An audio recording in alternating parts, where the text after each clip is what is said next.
Okay. Thank you for coming. I wonder if our master chef gets his recipes from a game.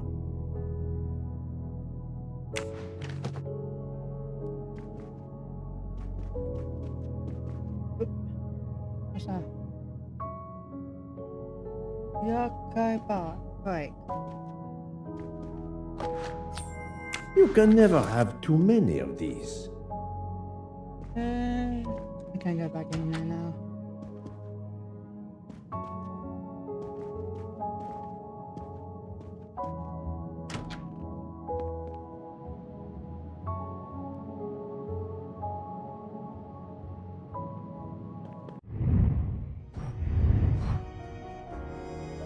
Okay. Need to found them too now. Nope, I'm right.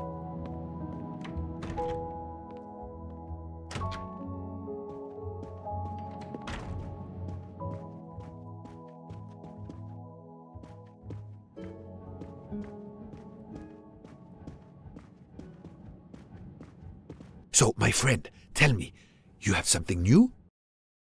Mademoiselle, look. I know who drugged you. Fräulein Schmidt and our conductor, Pierre Michel, both admitted putting sleeping pills into your tea. This explains your overdose.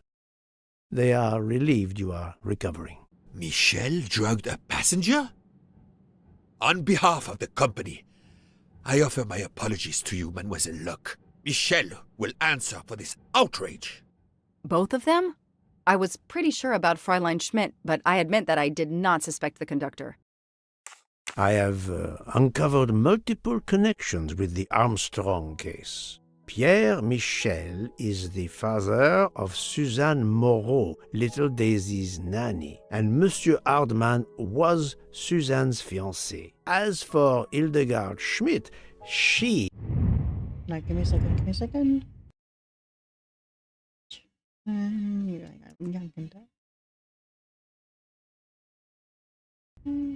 you go.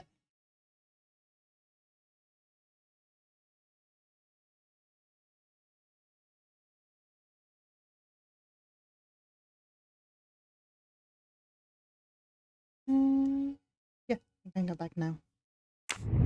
He was the cook of the Armstrong family. What a coincidence, don't you think? But it's incredible! What are the odds that so many people linked to that tragic affair ended up on the same train? About the same as you winning the lottery, my friend. I wasn't the officer who interviewed Fräulein Schmidt back then, so she couldn't recognize me here on the train. How could they know who I was? There were other passengers who might have. Or she may have seen you when you visited the Armstrong home. It is now clear to me that some of the clues to this elaborate plot were staged for my benefit. Hello, PC Gaming. How you doing? Hi. Nice.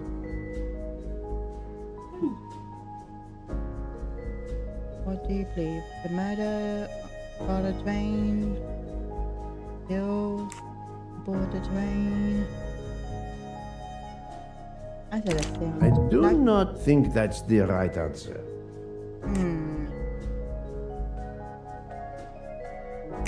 Think, Poirot. That is not a good answer.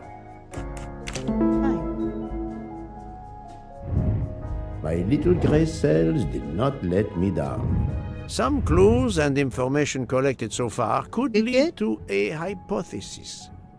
The murderer boarded the train in Vinkovsky, killed Ratchet, and then left the train immediately. How did you come to that possibility? Monsieur Hardman told me about a short man with a high-pitched voice who threatened Ratchet. Imagine for a moment that this man, wearing a wagon-lit conductor's jacket, killed him while Michel was on the platform at Vinkovsky. This murderer then hid the conductor's jacket in Detective Locke's room, then fled before the train left.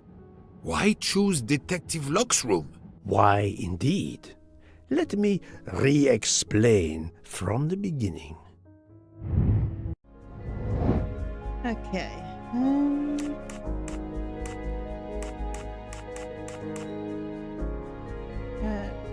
Back for the chain.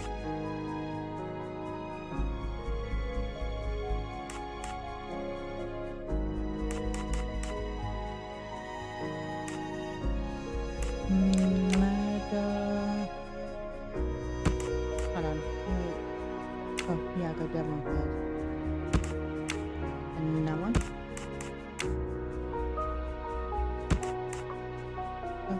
Midnight.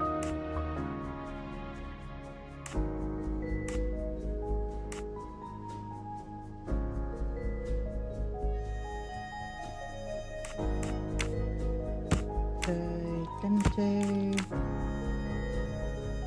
That one.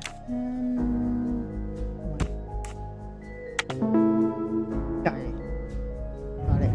That's the right answer. Mon Dieu! Oui! That must be it! Everything fits so well!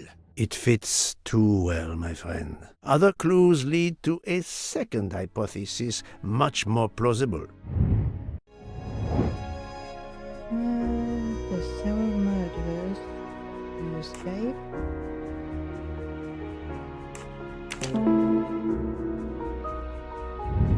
I'm right again. So, we have multiple murderers, all related to the Armstrong case. The murderer from Vinkovsky was a fabrication to turn suspicion away from those on the train.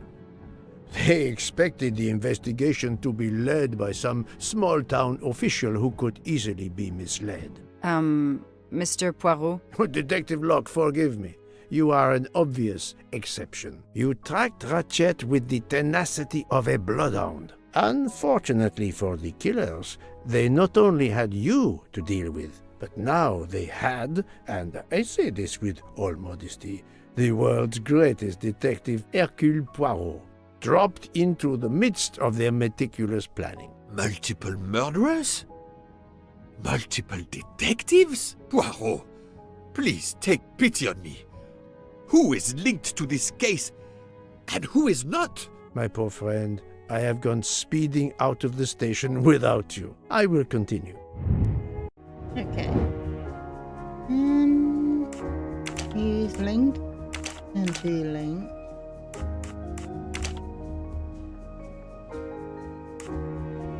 Him and her.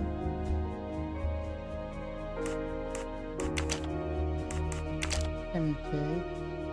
I think that's it. I must admit I'm not right this time.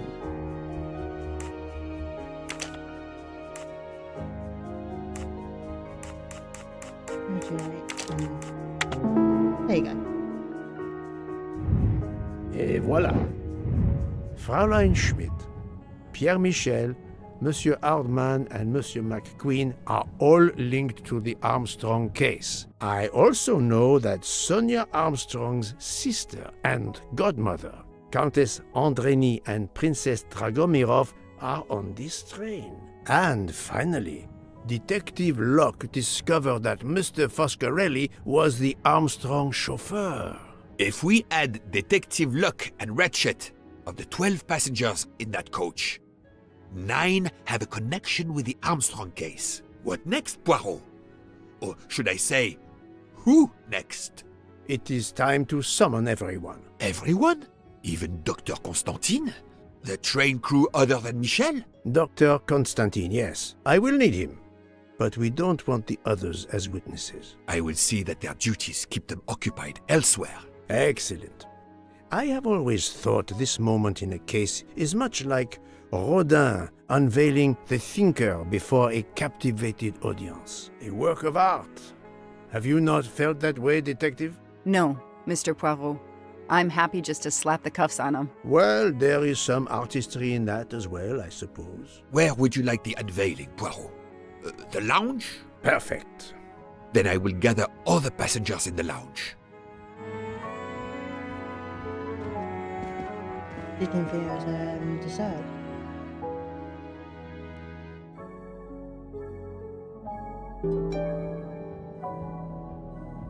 Otherwise. Okay.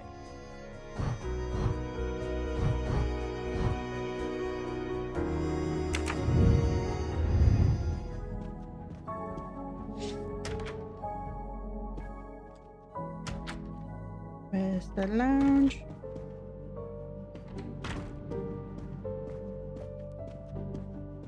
Oh gosh. Need a lounge.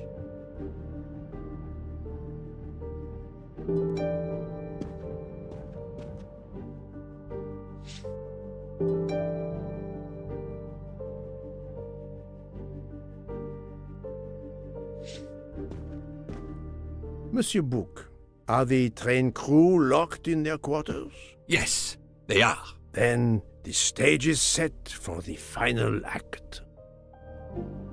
Ladies and gentlemen, I have gathered you together to hear my reconstruction of the murder of Samuel Edward Ratchet, also known as Cassetti. There is not one, but two possible solutions of the crime. I shall put them both before you, and I shall ask Monsieur Book and Dr. Constantine here to judge which solution is the correct one. 2 solutions? Mr. Poirot, I am hardly qualified. Nevertheless, your assistance is required.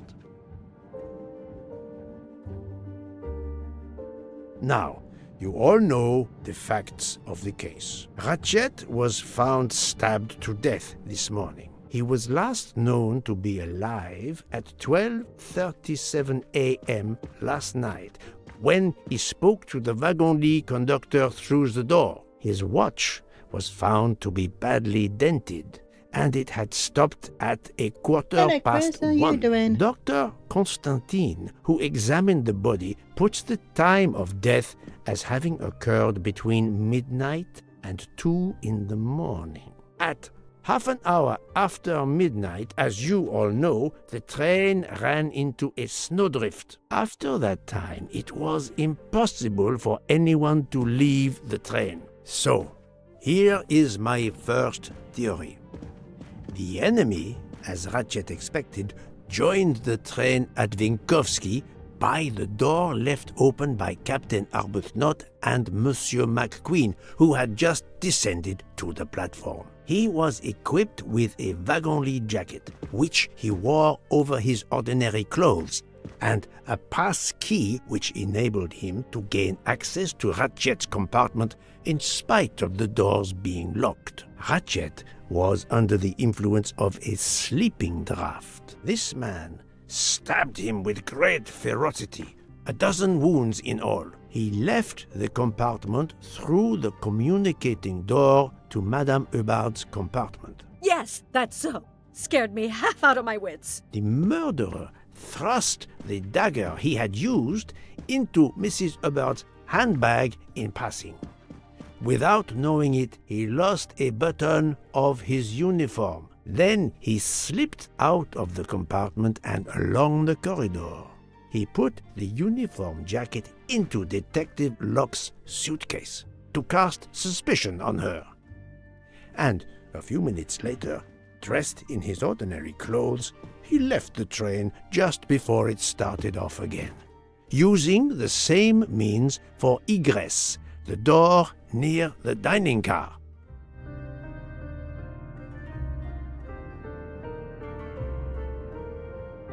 That is the first hypothesis. But there's a second. For that, we must examine the motive for the crime. Why was Ratchet killed? The motive is clear. Revenge, of Revenge, course. not real. Nothing Revenge. was stolen. And we know that Ratchet had made many enemies. This was a premeditated crime, meticulously planned. Just before. Oh, which one?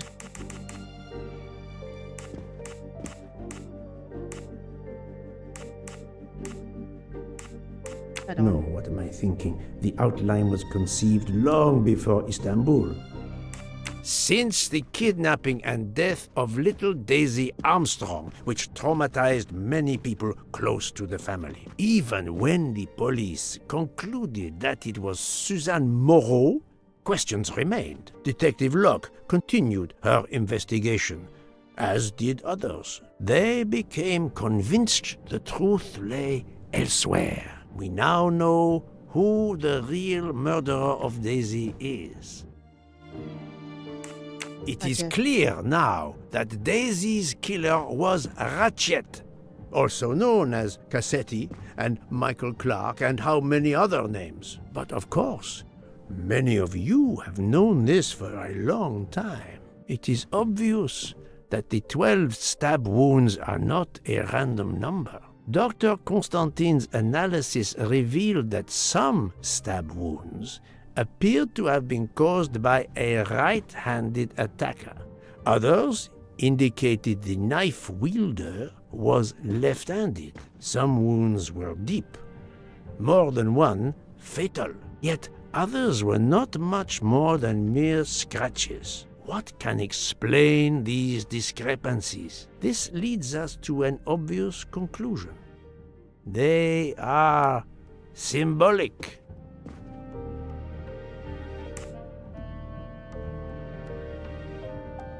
Yeah, 12 stabs. 12!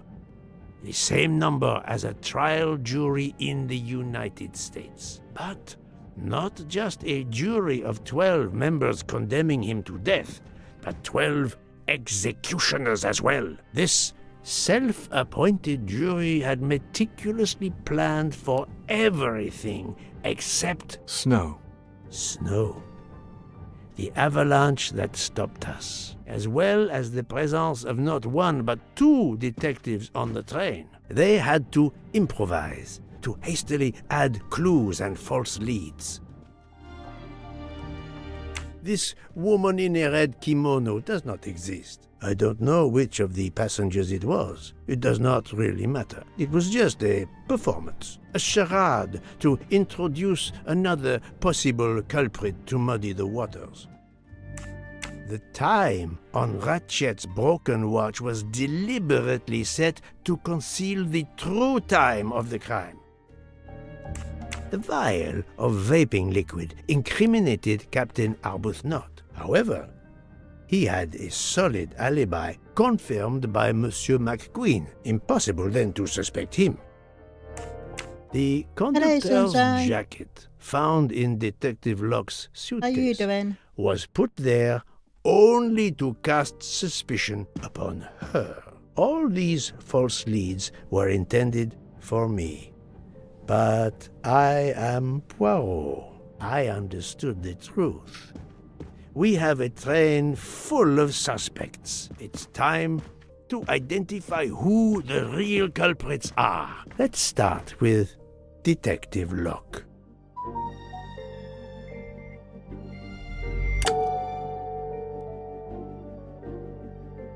Unfortunately, the fact that she is a police detective does not Thank- prove that she is innocent. Thank you, Sunshine. Planting the conductor's jacket in her suitcase was an attempt to implicate Detective Locke, but she couldn't fake her drugged condition. Dr. Constantine can testify that the drugged tea incapacitated her for hours, and she had 2 relapses. Let us move on to Monsieur McQueen. When I told him about Cassetti, he looked very surprised that I managed to make the connection between him and the Armstrong case. He told me, "But I thought we had..." I think he meant Oh, yeah. Booze.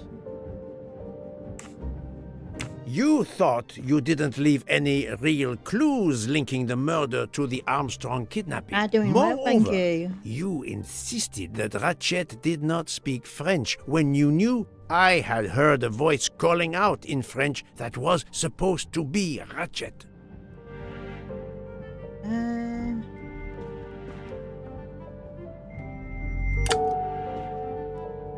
I don't know.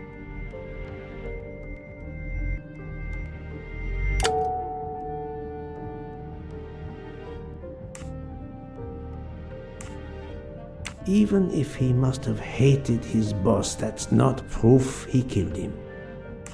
You took some pleasure in leaving me false clues, I think. It was quite annoying. But you told me yourself that your father was the district attorney who handled the Armstrong case. The case haunted my father. At first, he believed Suzanne Moreau had helped her boyfriend, Noah, to kidnap Daisy, even though there were questions that went unanswered, and a young policewoman refused to let it go, continuing to find discrepancies, but never enough to reopen the official investigation. That policewoman sits there. Her name is Joanna Locke. Then tell him. Tell him how in the end my father believed you, how he resigned a job that he loved, racked with guilt that he may have let that monster go free. He died young, broken, his faith in justice broken. That's what Ratchet did to him. Thank you for your honesty, Monsieur McQueen. Your father is one more victim of the man who called himself Ratchet. Now, I will turn to Ratchet's valet, Monsieur Masterman.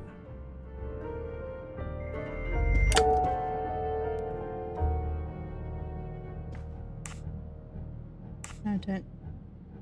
Ratchet sensed danger close to him and naturally wanted to stay awake. You gave him sleeping pills without his knowledge. Once he was sound asleep, you could do what you had to do in peace. Sir, I'll tell you the truth. I was Colonel Armstrong's adjutant in the war, sir, and afterwards, I was his valet in New York. I'm afraid I concealed the fact this morning. It was very wrong of me, sir, but I knew how suspicious it would look. Is that all you have to say? That's all, sir. Now, to leave no suspicious stone unturned, let us move on to Monsieur Book. What? Me? A suspicious stone?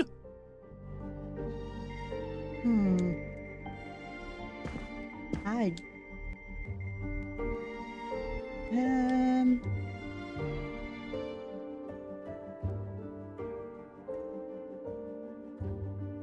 It's a yes or no. I don't know. Well, let's just say yes. Come now, Poirot. No. Book will have a heart attack if you're not careful.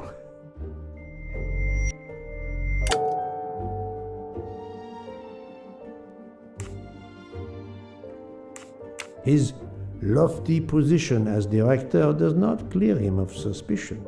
Murderers can come in all shapes and sizes. Book, my friend, of course you are not guilty. You did everything you could to get me on this train. What madness would cause you to ensure, and I speak with all modesty, that the best detective in the world could be present to witness your crime? But doesn't our friendship count as well? Most assuredly, but a murderer can wear all sorts of masks, including friendship. Let us consider our ever-efficient wagon-lit conductor, Pierre Michel.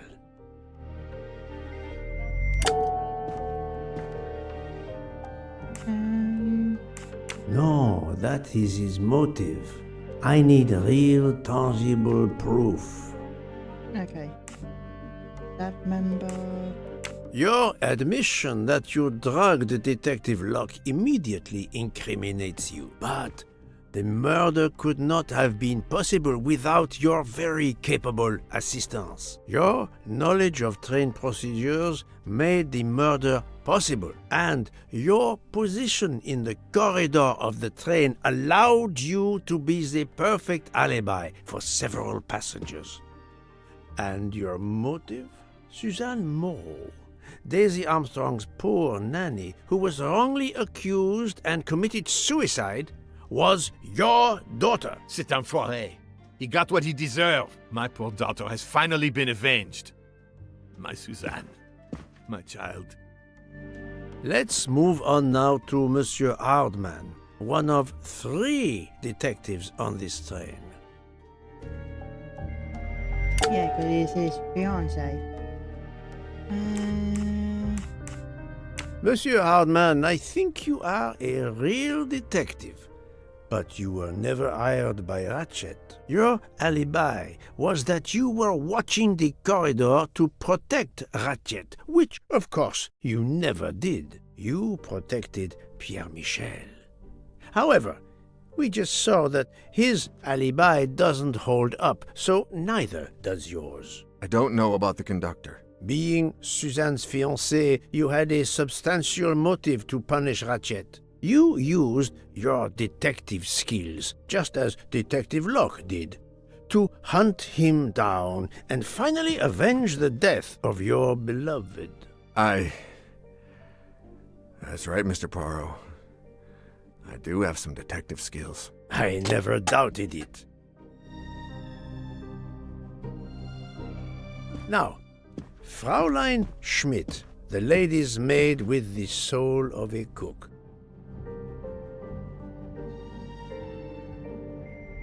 Yeah, she's a cooker.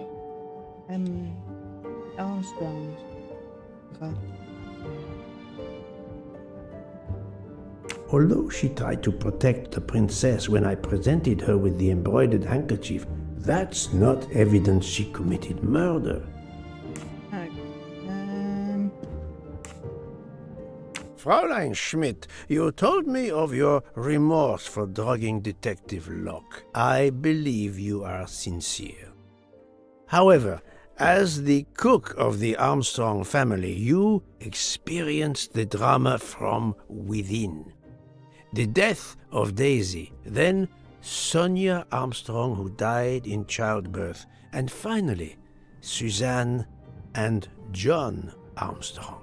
So much misfortune in that poor family. The death of this criminal is only justice. Let us move on to Countess Andreni. I was impressed by the earnestness of her husband when he swore to me solemnly on his honor that his wife never left her compartment that night. Should I believe it?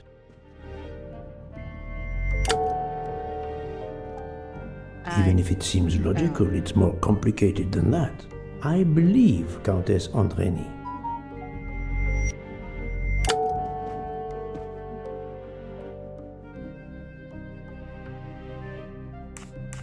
Countess Andreni is young and fit, physically quite capable of stabbing Ratchet. The problem must be somewhere else. On the contrary, this fact gives her a motive for murder. Countess Andreni, being Sonia Armstrong's sister, you had every reason in the world to want to avenge her. But you were incapable of stabbing someone, even after what he had done to you and your family. The night of the crime, you simply took a sleeping pill. I appreciate the irony that nearby, Detective Locke was also in a drugged sleep. When you awoke, you thought the nightmare was over. Rudolph? Hush, my love. Hush. Excellent transition. I was coming to you, Count Andreni. Hmm.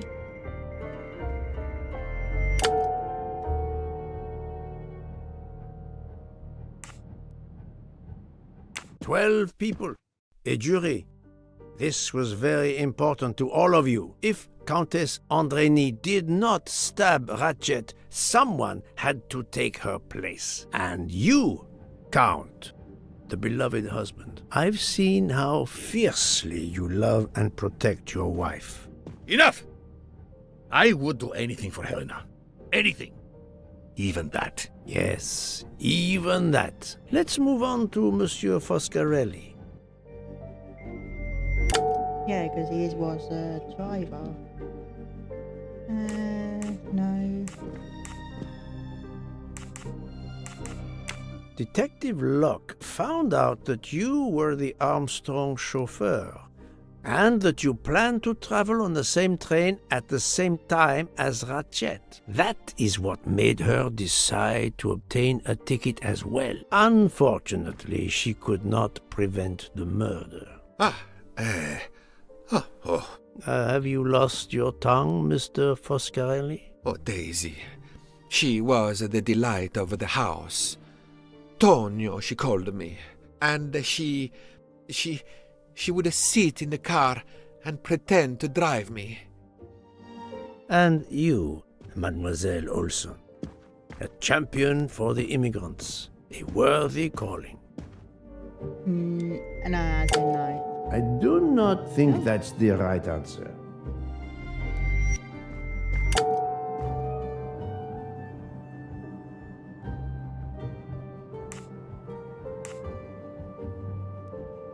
Mademoiselle Olson, you supported Madame Hubbard's story about her connecting door latch, a story that I later demonstrated to be impossible. So, you deliberately lied to me, and you also lied about Mademoiselle Debenham's whereabouts. Enough! I can't take this anymore! I know what you want from me, Mr. Poirot. Very well. Here it is. She was my little Daisy, my angel, so patient. When I patched a scrape or took her temperature, that was my job. But she was so much more to me. She was a shining light in an ever-darkening world. I've tried to honor her by caring for children who have lost everything. Thank you, Mademoiselle Olson. You too shed light on your part in this mystery. He was the nurse. You were Daisy Armstrong's nurse. I will ask you no more questions. It is enough that you have admitted what I know to be the truth, and I understand. Let's move on. Dr. Constantine. You suspect me? I know none of these people. I didn't know Ratchet either. And I've taken a solemn oath to help people, not murder them. No.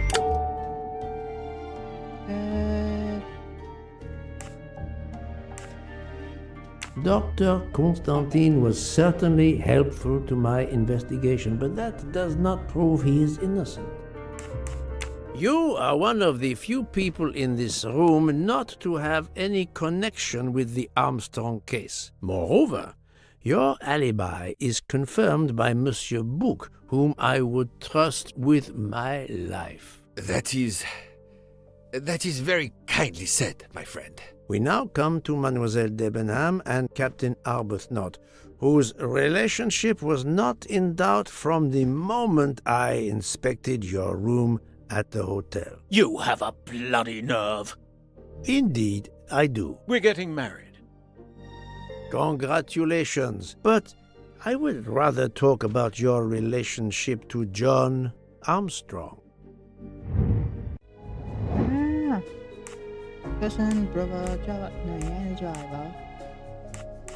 We are soda.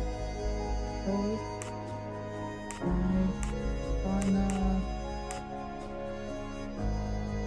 Brother?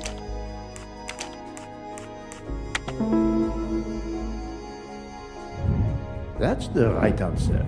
Captain Arbuthnot, you served in the army with John Armstrong. What I don't understand is why a man your age is still a captain. One might expect you to be a colonel as well. Ever fought in a war, Poirot? It was war that first brought me to England. Then you know what it's like.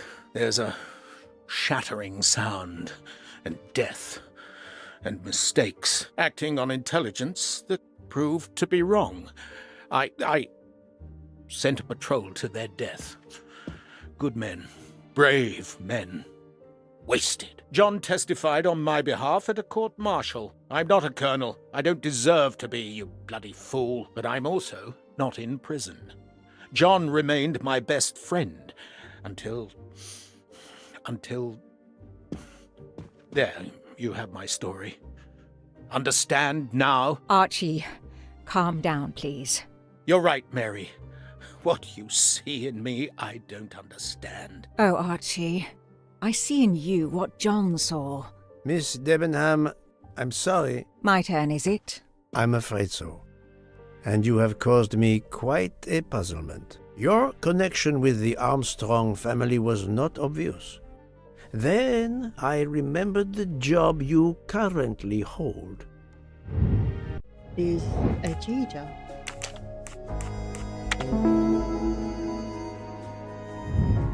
That was easy. You were the teacher of... No, she was No. the teacher of Countess Andrény. You were the teacher of Helena Andrény, whose maiden name was Helena Hello, Goldenberg Nimbo. How before you she doing? married Count Andrény. Yes, absolutely. Why lie to you? She was an excellent student. Captain Arbuthnot. No. No, Poirot. Oh. Unlike the train, you are on the wrong track.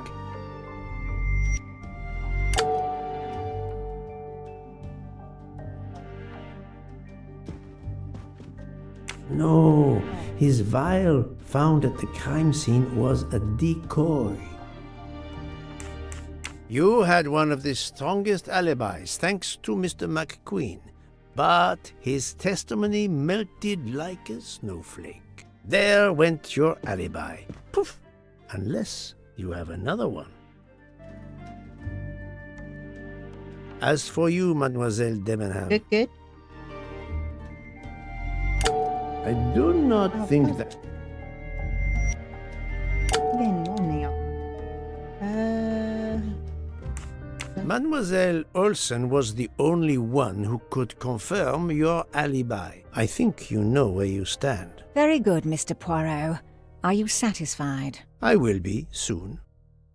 Now I must turn to Sonia Armstrong's godmother, Princess Dragomirov. No, she's... I do not No. think... Princess Dragomirov, you weren't on my list of suspects at the start, given your social position. I left my social position in a cold country. Do you object to being addressed as Princess? I deny people the opportunity. It makes a good story to tell their friends. It also guarantees a good table in the best restaurants. Princess, there is also, forgive me, your extreme physical fragility. It does not stop me when I must be strong. Indeed. Of more importance, though, is the fact that you're the only left-handed person on the train.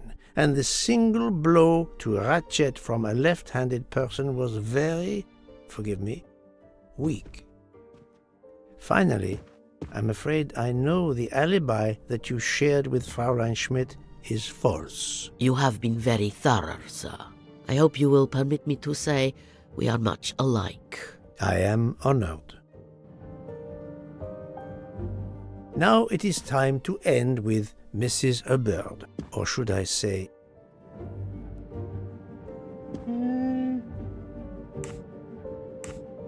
Linda Arden. If Princess Dragomirov hadn't told me about her relationship with this famous actress, I might not have made the connection. But you are a great actress, madame. Your performance as a flighty, self-involved woman was superb. I never would have guessed something entirely different. As for what ties you to the Armstrong family, it is obvious. Grandmother Daisy? No. Grandmother? Maybe aunt or grandmother. You know, nanny. Grandmother? Yes. I'm right again. Mrs. Hubbard, you are the mother of Sonia Armstrong and Mrs. Andrény. Rendered. The fact that Mrs. No. Hubbard has direct access to Ratchet's room is no accident, but it does not incriminate her directly. Madame Hubbard, you really are a remarkable actress. You put so much effort into your character and into staging the murder. I saw it as a perfect mosaic, each person playing his or her allotted part, so carefully arranged that if suspicion should fall on any one person, the evidence of one or more of the others would clear the accused person and confuse the issue. Everything was meticulously planned. But you hadn't expected that Detective Locke and I would be on this train, and the avalanche would block it on the night of the murder. You had to improvise. But again, improvisation would be another of your skills as an actress. So you came up with the story that the latch on the door that communicated with Ratchet's compartment was hidden by the handbag. I always fancied myself in comedy parts. That slip about the sponge bag was silly. Shows you should always rehearse properly. You know all about it, Mr. Poirot. You're a very wonderful man, but even you can't quite imagine what it was like. That awful day, I was just crazy with grief. So were the servants. We decided then and there that the sentence of death that Ratchet had escaped had got to be carried out. There were 12 of us, or rather 11. Suzanne's father was over in France, of course. First, we thought we'd draw lots as to who should do it, but in the end we decided on this Hello, way. Lucy. It was the How driver, you doing? Antonio, who suggested it. Mary worked out all the details later with Hector McQueen. It took a long time to perfect our plan. We first had to track Ratchet down. Hardman managed that in the end. Then we had to try and get Edward and Hector into his employment. Well, we managed that.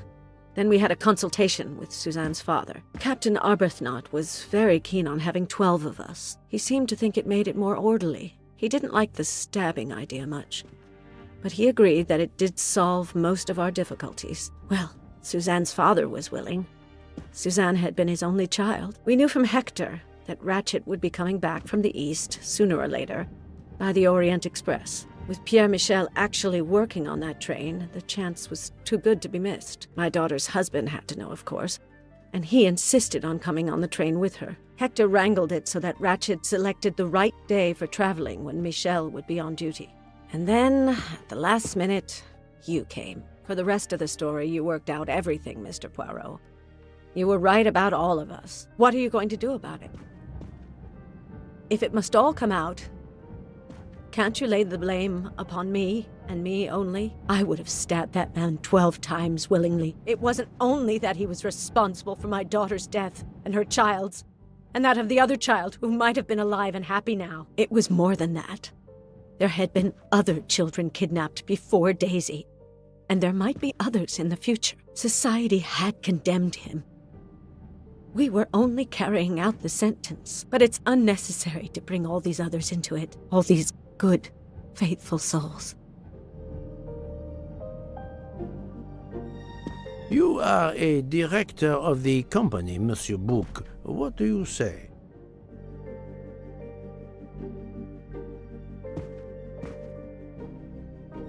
In my opinion, Poirot, the first theory you put forward was the correct one.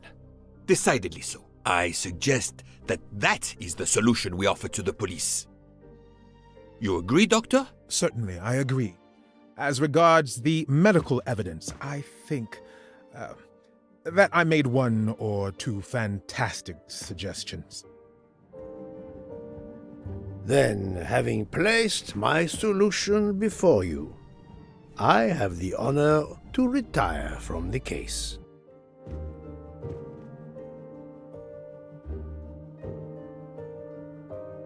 Happy I don't know. I completed it. Yeah.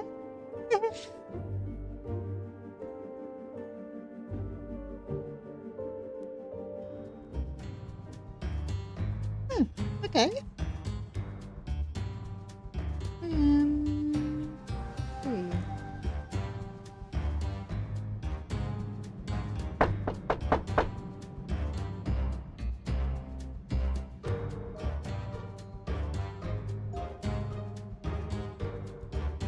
I'm sorry to wake you up in the middle of the night, Poirot, but it couldn't wait. There was a detail that bothered me in my preliminary autopsy of Ratchet's body. I went back to examine the body and I discovered a wound covered by another. The blow I hadn't seen was delivered by a thinner, sharper blade. So there were not 12, but 13 stab wounds. 12 stabs for 12 jurors. It doesn't work with 13 wounds. The symmetry is destroyed. It can't be one of the culprits who stabbed him twice? Doctor, a different knife was used. There is only one explanation.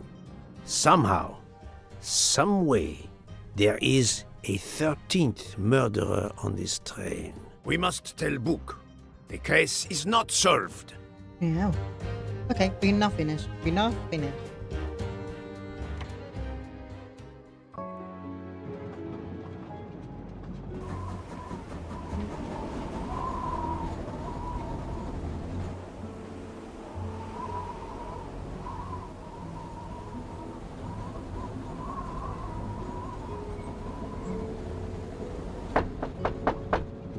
Please, come in.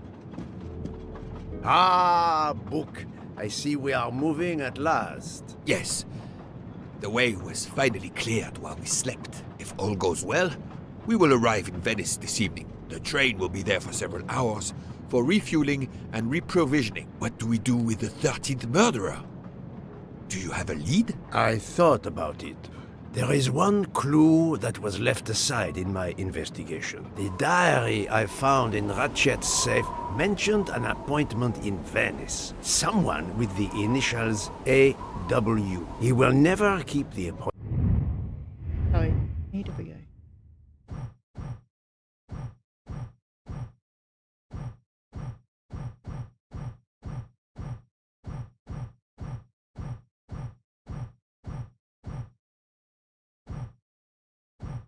Okay, no, then.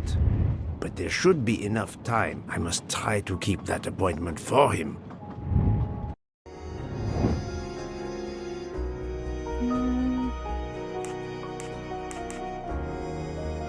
Thank you.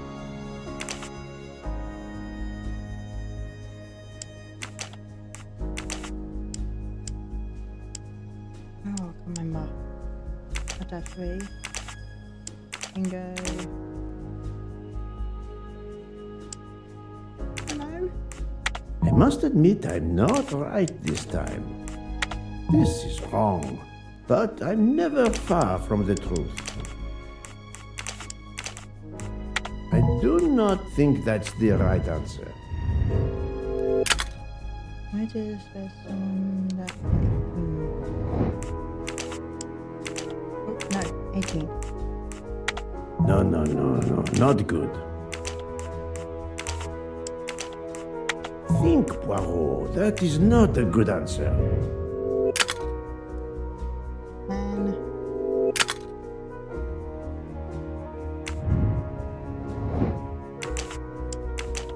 Yeah, I don't do that. That's the right answer. Okay.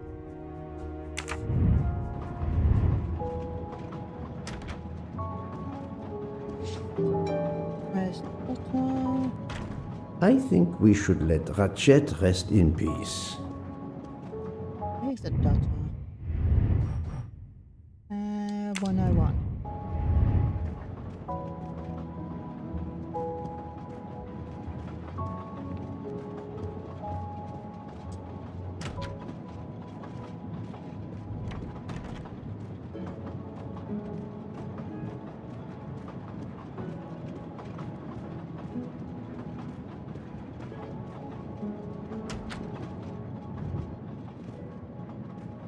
Okay, he's not here now.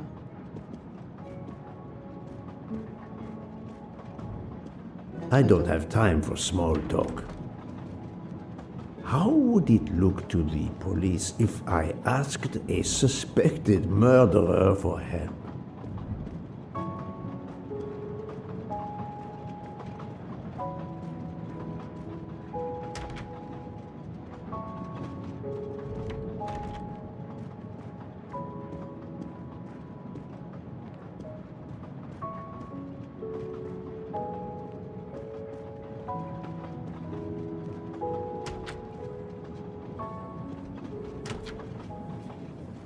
There he is. Doctor, a moment.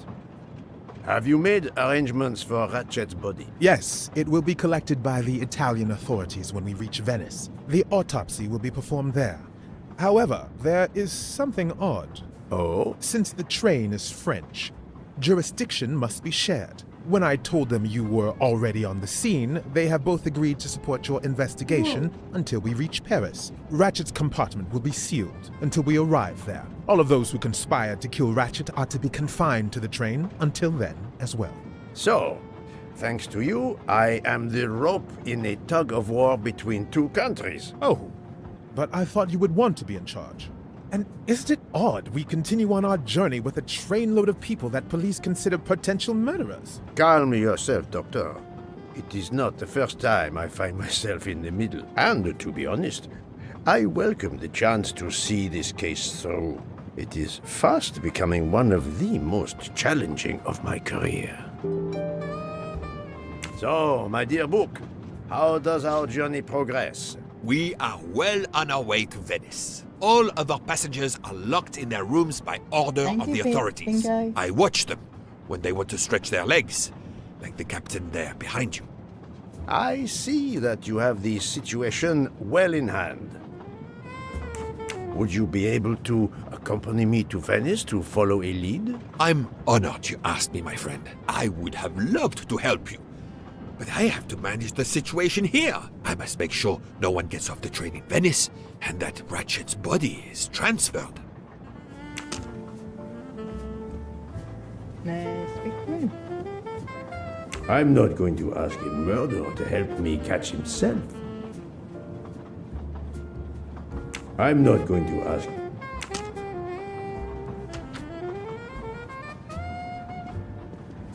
Mademoiselle Locke, you are clearly an excellent police officer. Could you accompany me to Venice for an investigation into Ratchet's activities? There is much we still need to know. Well, yes, it would be an honor to work with you. And I'm glad you trust me. What do you have in mind? There was a notation in Ratchet's appointment book. He had an appointment. With who? There were only the initials A.W. They were to meet at 10 o'clock at the Fontana dei Conigli. I want to know who Ratchet was meeting and why. But you've already discovered the 12 conspirators. Why is this meeting important? Unfortunately, the case is not complete. Dr. Constantine has discovered the presence of a 13th stab wound. One of them could have stabbed him twice. The wound was made with another, finer blade. Why would one of them have used two knives? Did they want to confess they killed him more than the others? And if so, why bother to deny it when they have already confessed? No, it makes no sense. And I do not close a case until all questions have been answered. You, of all people, must understand this. You're right. I do understand. I'll help you. Thank you. Yeah. Together, we will uncover the truth. We will arrive in a few hours. Take the opportunity to rest. I slept well last night. No more effects of the drug. Excellent. Then be prepared when we reach Venice. We have another mystery to solve.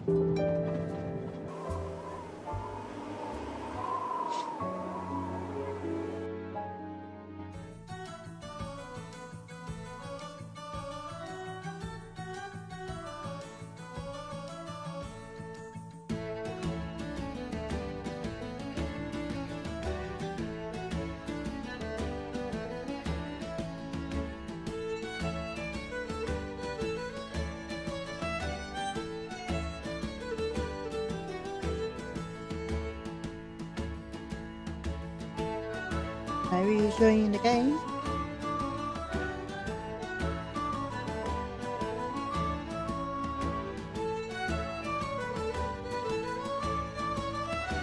This is the third embarking dock, and no gondoliers available at all. With Carnival, you can't find a gondolier to cross that damn canal. They're all booked. The worst thing is that the fountain is just across this canal. We're almost there.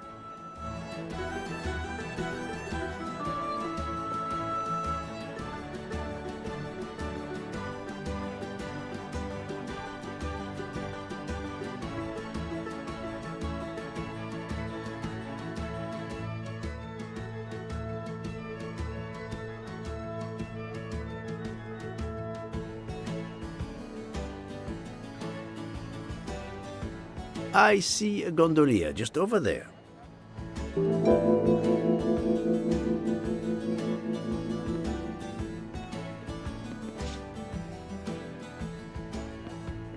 I am sure this little problem will pose no challenge to you.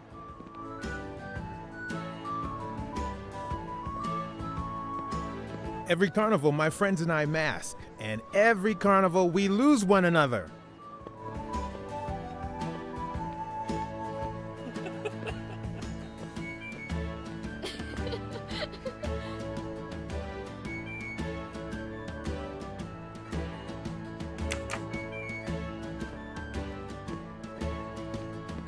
It's impossible to find a gondolier during Carnival. Okay.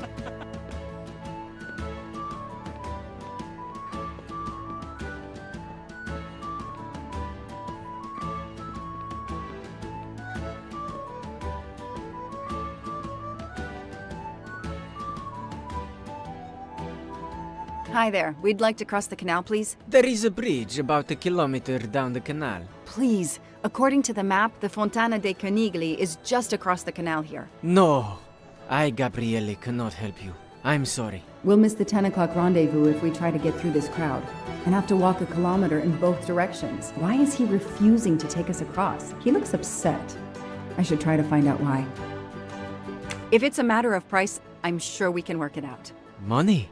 Money won't help me now. His problem isn't money. What is it then?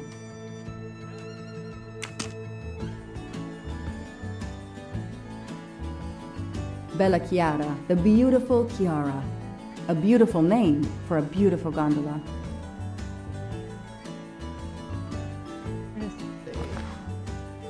Ah, what a sham. A beautiful bouquet crushed by revelers.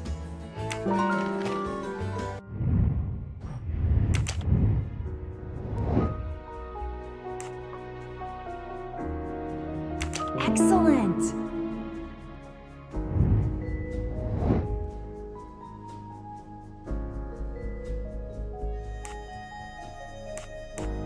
Come on, Joanna. That's a rookie mistake. Nice one. Hey, I'm a pretty good detective after all.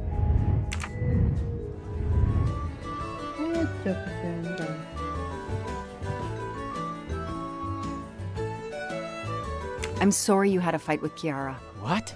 How did you know? I'm a detective.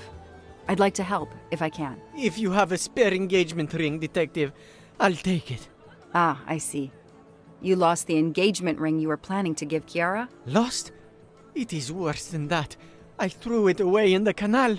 I bitterly regret this gesture. I now find myself without a girlfriend and without a ring.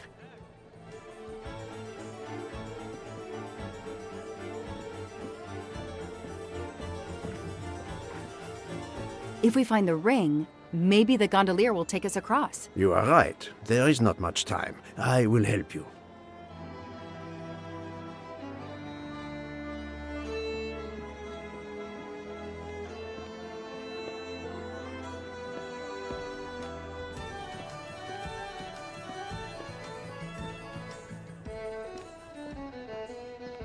Ancora una volta sono dalla parte spagliata del canale per la festa. Sorry, I don't speak Italian.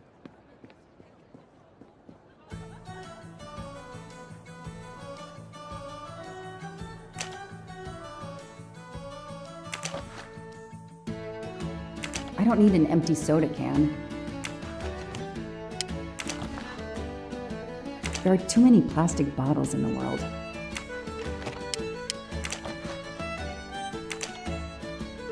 I know someone who will be happy.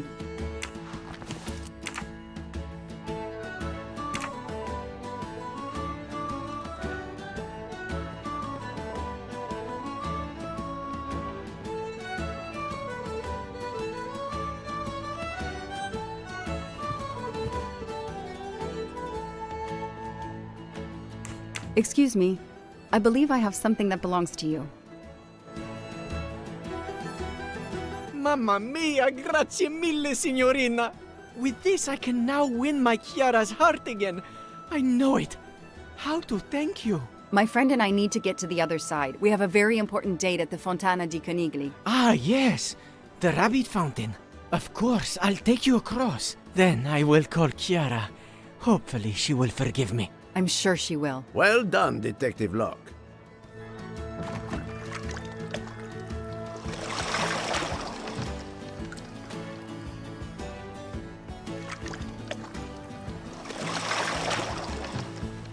This district of Venice is very charming. You will love it.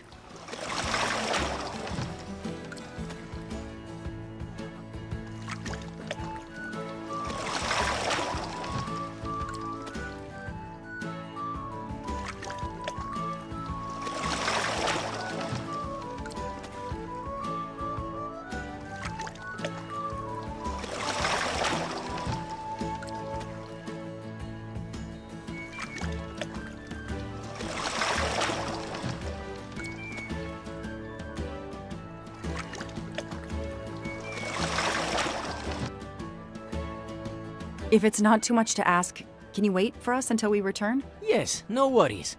I can call Chiara from here. To find the fountain, walk along the quay on the left, then cross the bridge and you are there. You cannot miss it. Got it. Thank you. Thank you, Signorina. You have made me the happiest gondolier in Venice. Chiara, I'm sorry.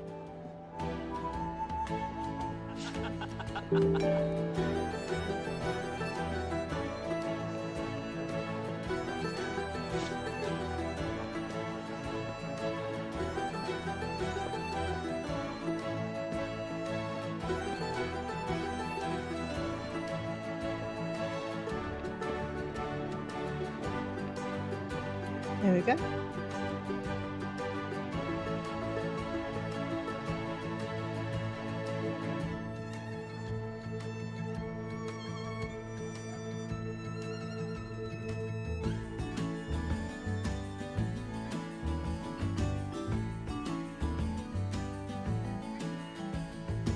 It's 9:55. The right time in the right place. Now AW just needs to show up. You made me run, Detective Locke. Poirot does not run. I'll wait, sitting down.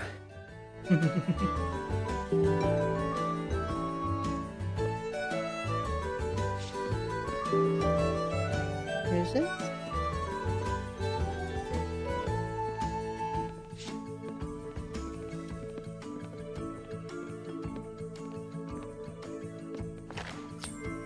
I've earned a gold mustache.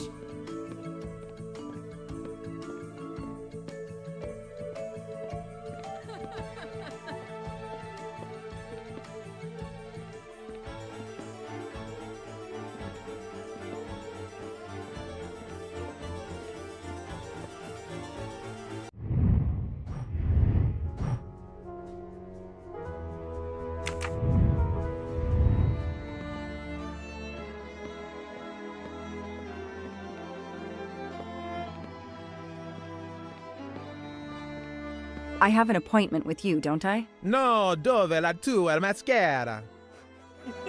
Okay.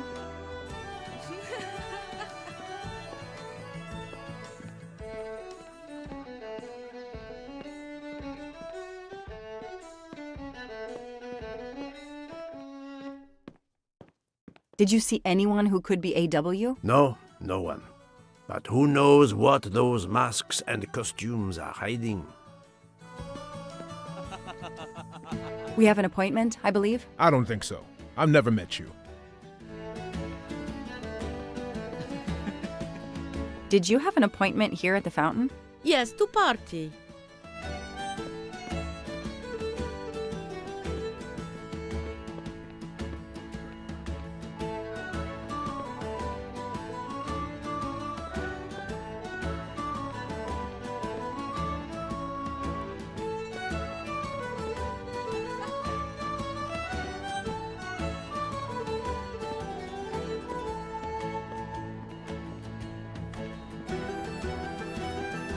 I have an appointment with you, don't I? No, dove la tua mascara?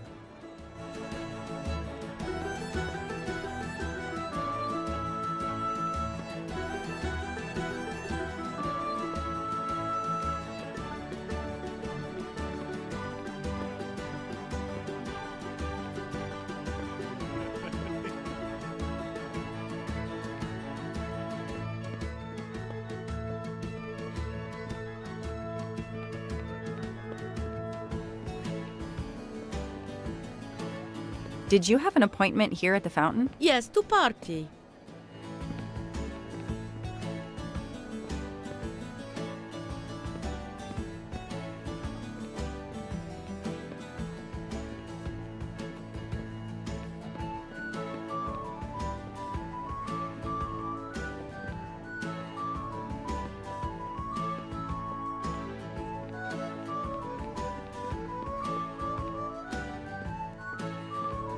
We have an appointment, I believe. I don't think so.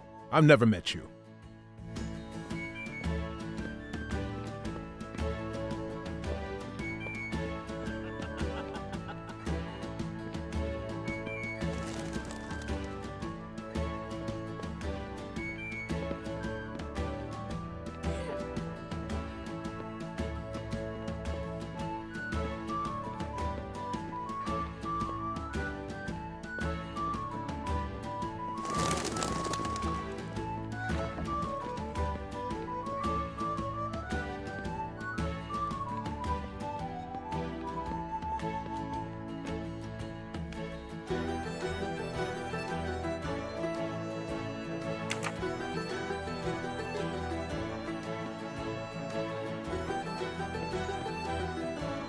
Did you see anyone who could be AW? No.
We have an appointment? I don't think so.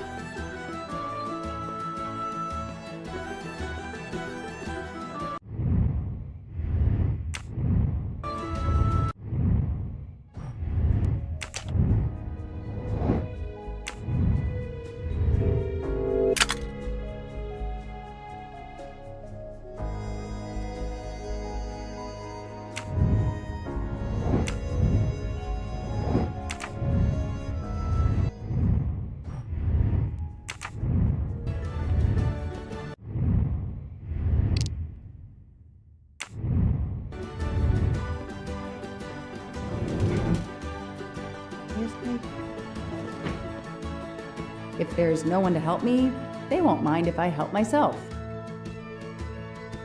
AW.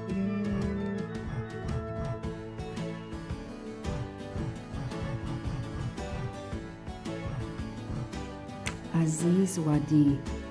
That's the only name that corresponds to the initials AW. Spaziente? Non ti ho sentito? Posso aiutarla? I'm sorry, I don't speak Italian.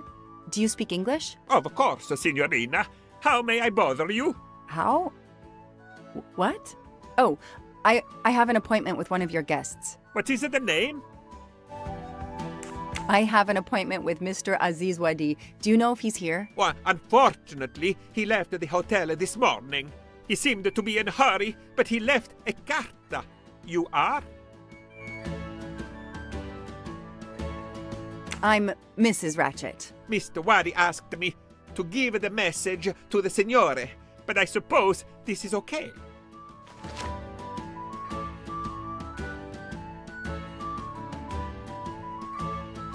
Everything has been watched. My intermission place. Alice was listening.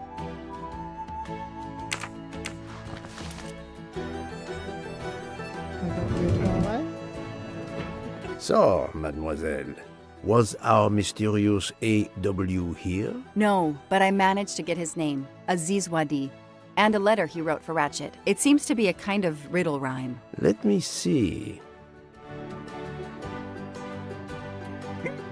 Well, Ratchet and Mr. Wadi must love this book to refer to it so much. Yes, I think we have to search and find the tracks that this person left for Ratchet to find him. I think so. Lead the way, Mademoiselle Locke. Also,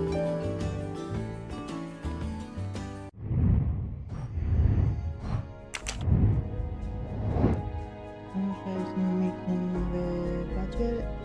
To your left.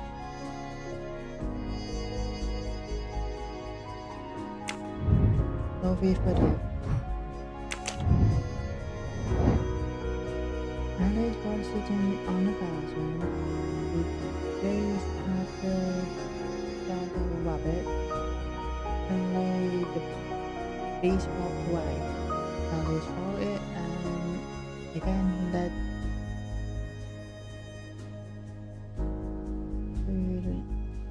never across the bridge. Alice come up to two men who are going over the toilets who had a toilet hat. Now the bridge like happened, but this one.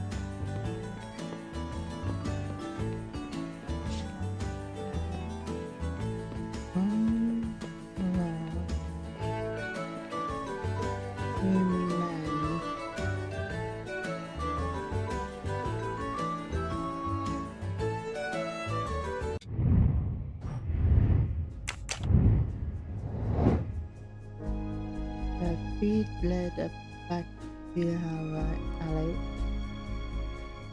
and then a small square where she found a cat drinking his tea. Getting ran into another alley. Listen.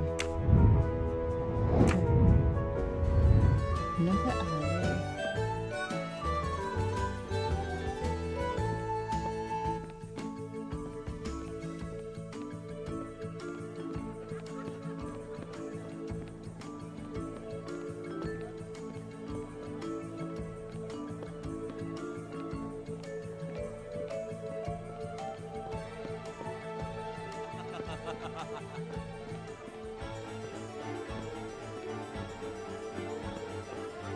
How is that going out?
flying cars,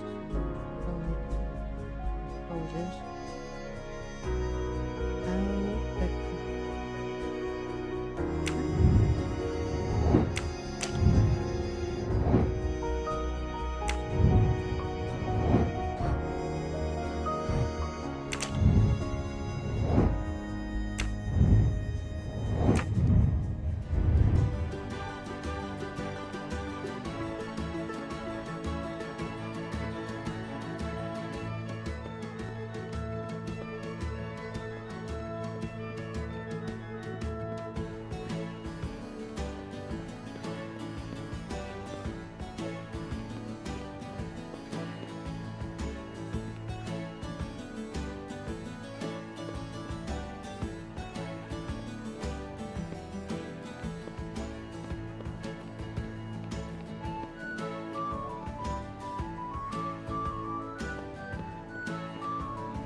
How the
Alright.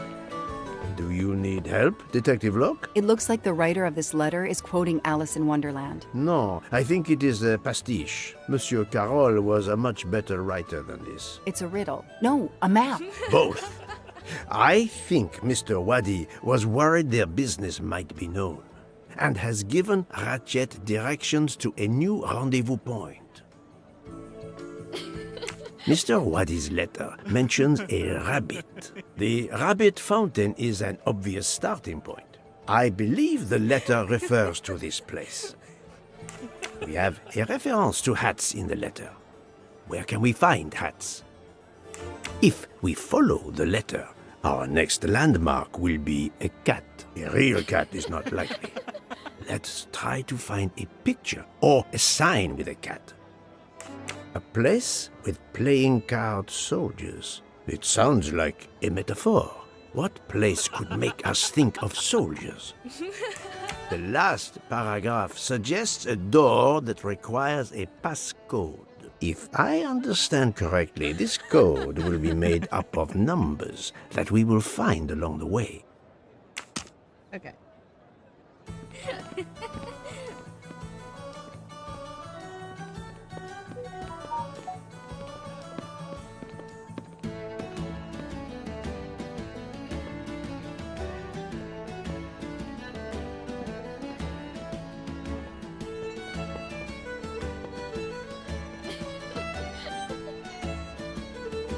I go back to that fountain.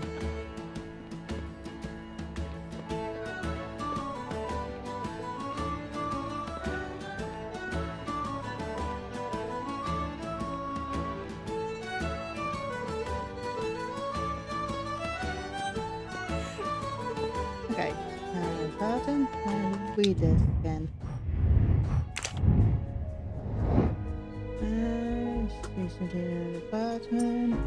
Gaze at the statue of a white rabbit. Suddenly, this hop away. Alice pilot again. Let it be gone. Okay, where to look? The white rabbit. Here we go.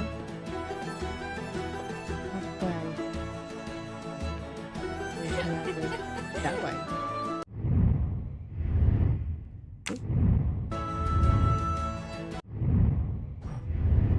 There's another one. Walk now ally and cross a bridge. When she come up with two men who are arguing over who had the tallest hat.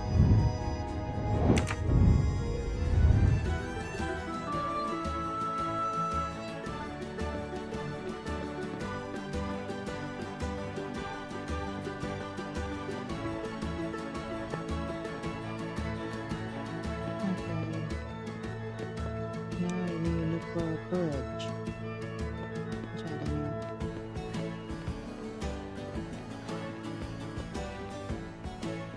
Here we go.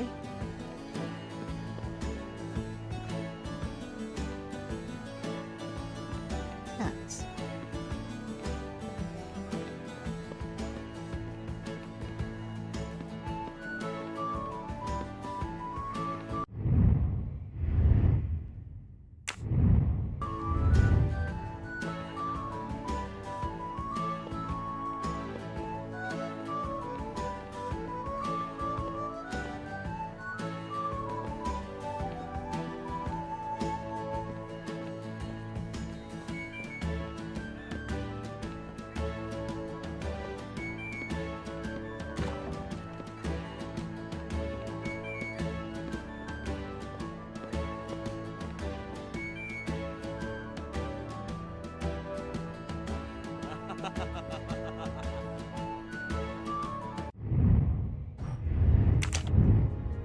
Okay.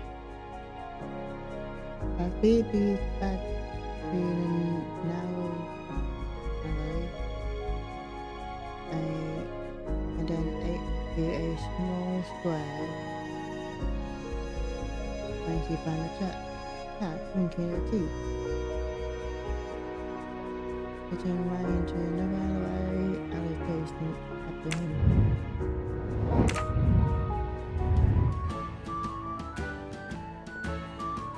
I would say it's not a real plant, it could be a picture or something.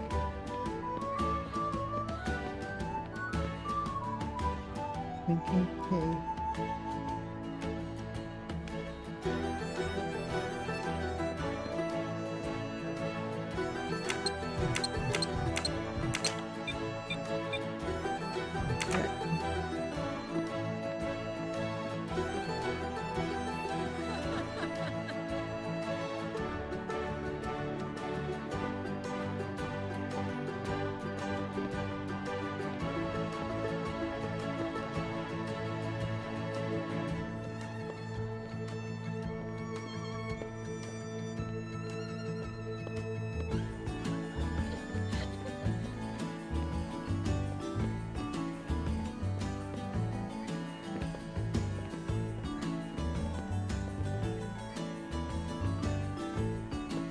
Right.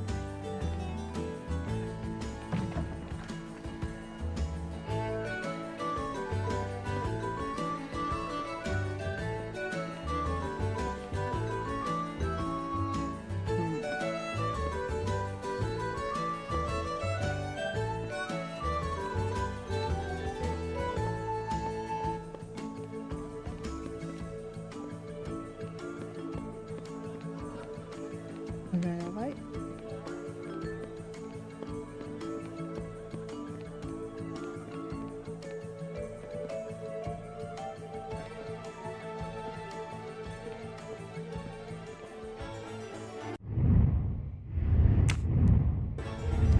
And one.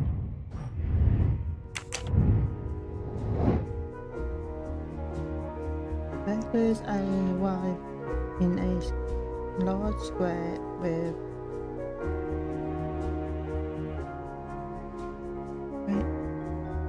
our soldiers out become closer. We wanted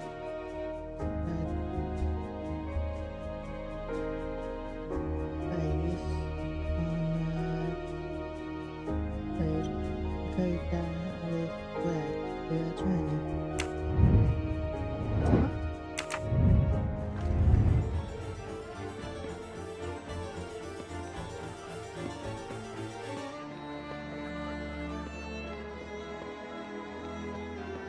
Good.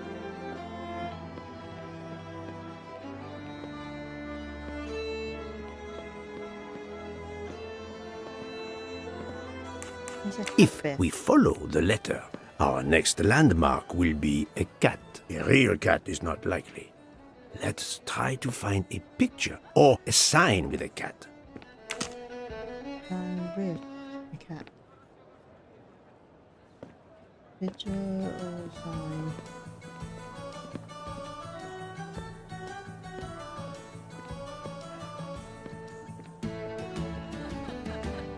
There we go, with the code. Is this one?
Okay.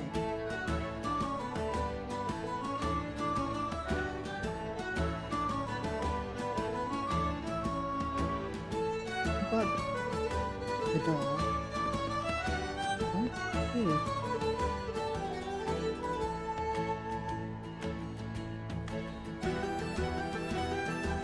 Hey, I haven't seen a number 2 on the little library. I guess I'll do that.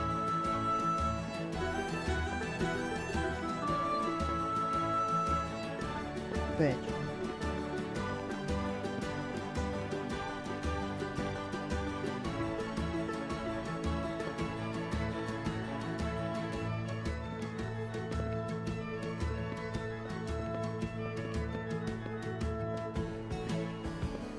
Ooh, hold on. 8. Like this one. Oh, get it. So 2, 8.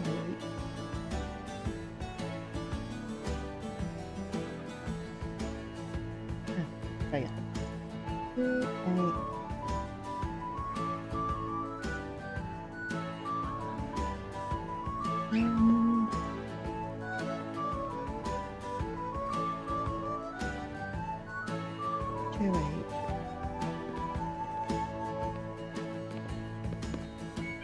And the only card I can see is this one.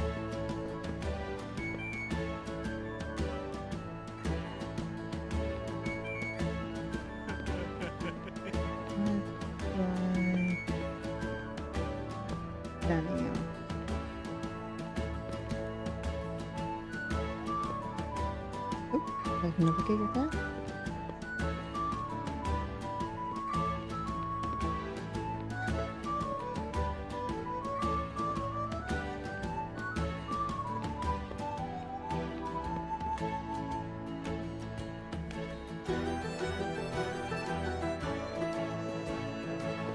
Oh, hold on, hold on.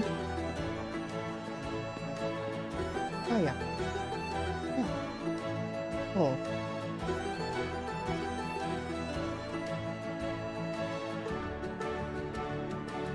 Oh god.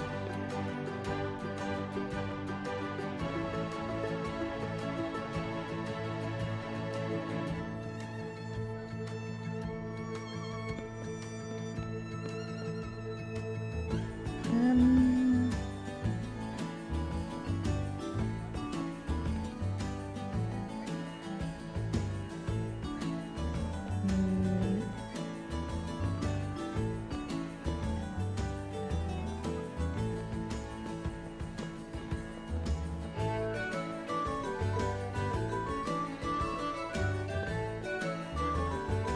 mm, I think I'm going my way.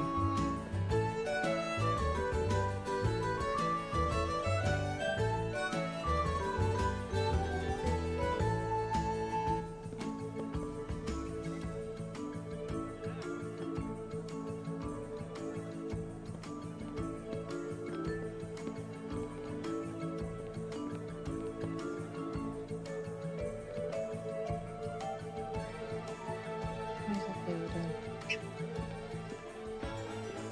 What's all this for?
I'll try that now. Right.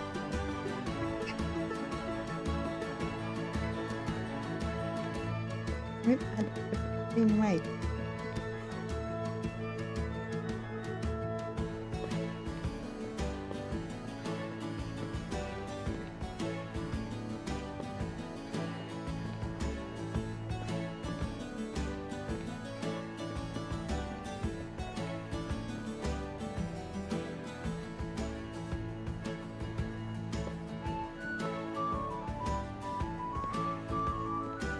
Come on, you guys.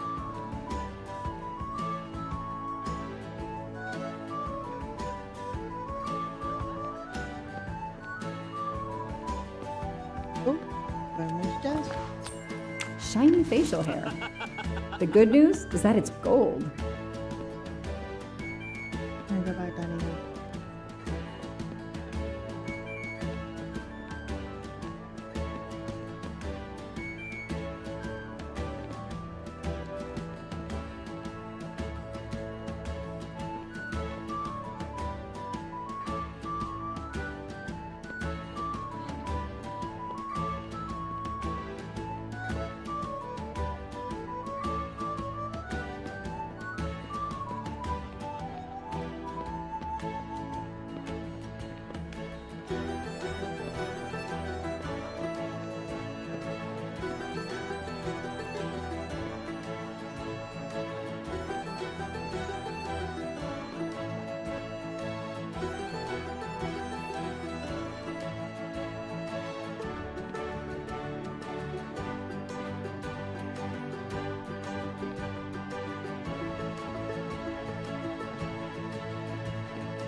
That is difficult.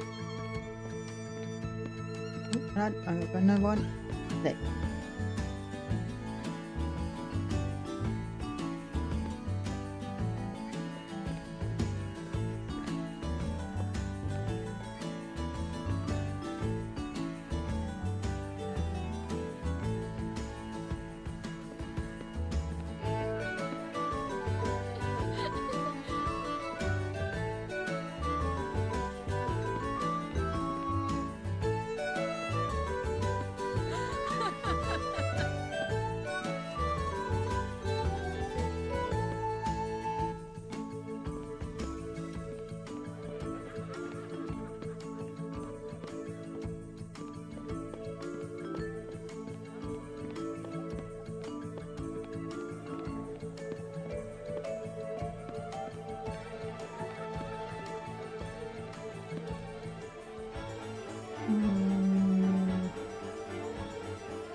We have the we.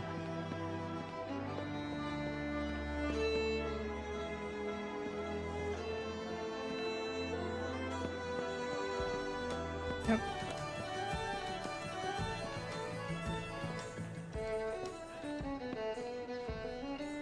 Ew.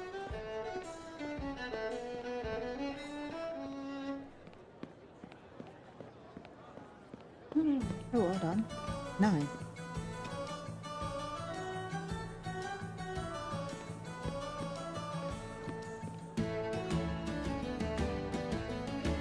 Very well. So, 2, 8, 4, 6, 9. Hey.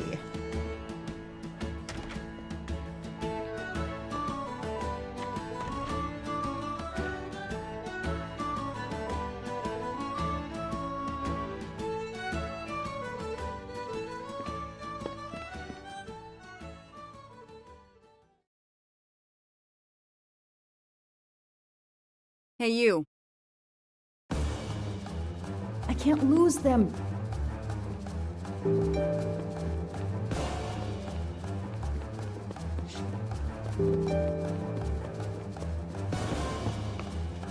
Nail it.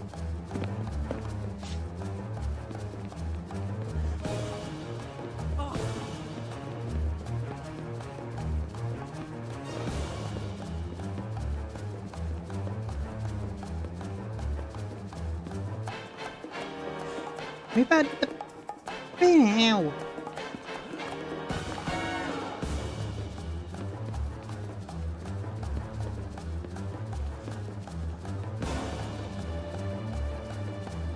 Move at the.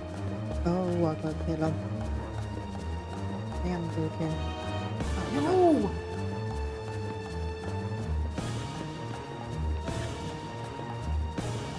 Good people.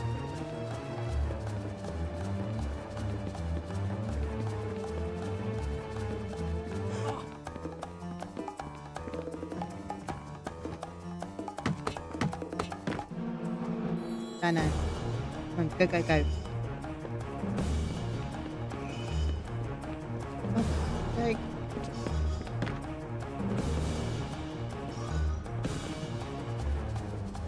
Move over.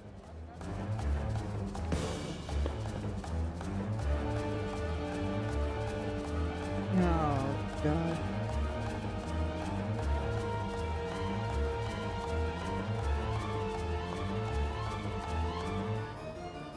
Too many! Too many masks! The murderer could be standing there watching me and laughing.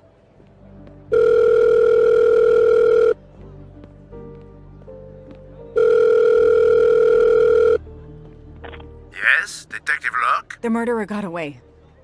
I'm coming back, but it looked like he dropped something when he climbed the first wall. All right, I'll go and see. For my part, unfortunately, I could do nothing for the victim. He was already dead.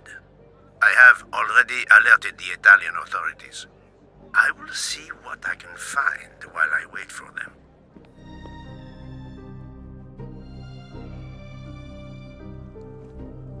Okay, now let's look at this body. A pair of women's glasses. Was Ratchet planning a new identity? There must be several tens of thousands of dollars in this bag.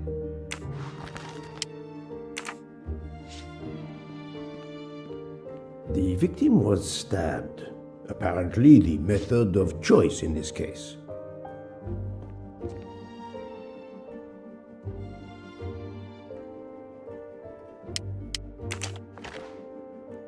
A bunch of keys. If, as seems likely, Mr. Wadi is a resident of Geneva, then one of these may belong to his home there. Various clothes in his suitcase.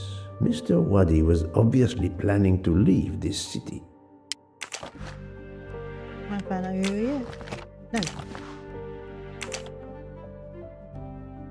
Mr. Wadi's Swiss passport.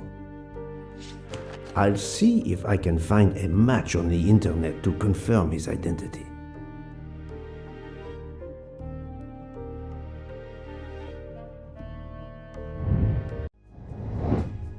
Okay.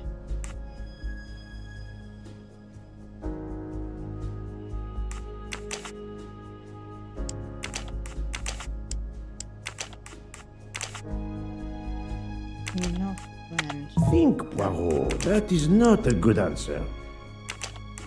This is wrong. But I'm never far from the truth. I do not think that's the right answer. I must admit I'm not right this time. And look at it. Thank you. Okay. Riesling. Mayo.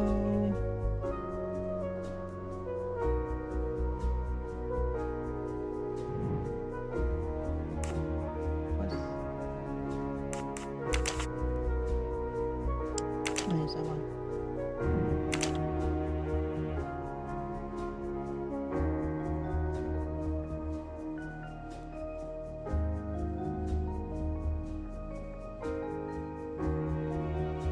Yeah, been tested. About 7. No, not good. This is wrong. Oh, no, go on. I must admit I'm not right this time.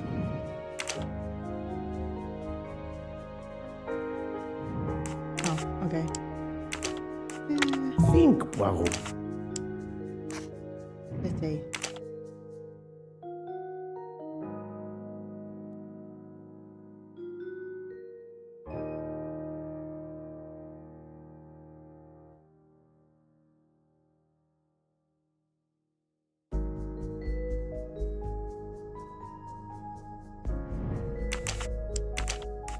I do not... Thank you. Et voilà. Okay. There's nothing much here.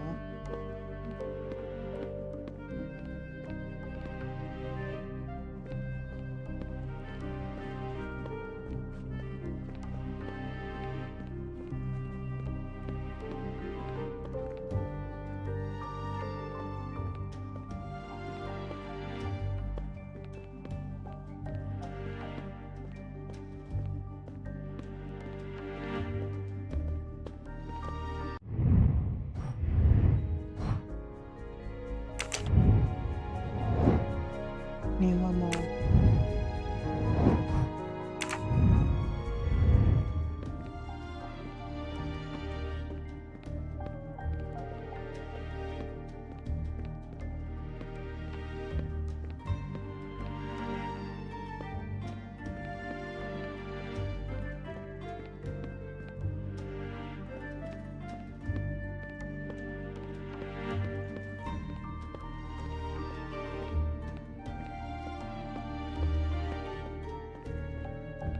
No, is the other one right?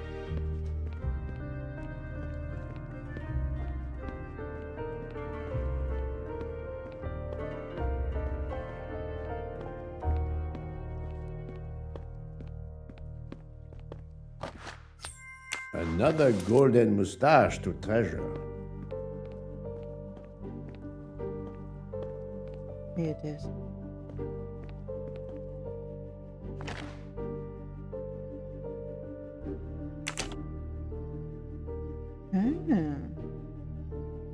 A false passport with Ratchet's picture. Clark, Ratchet. How many others? Now he will become Enrico Caldo. It appears Ratchet changed his identity as often as his socks. Okay, that's it.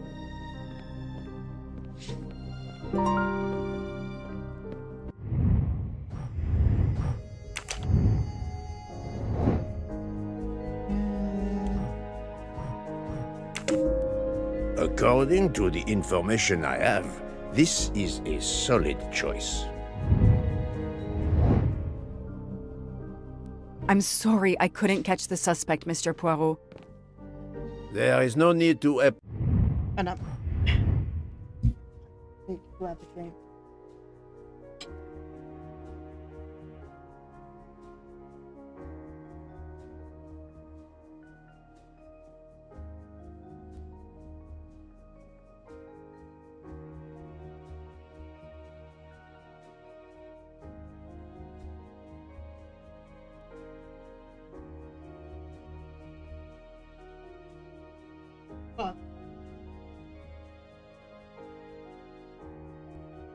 I couldn't eat it in that time.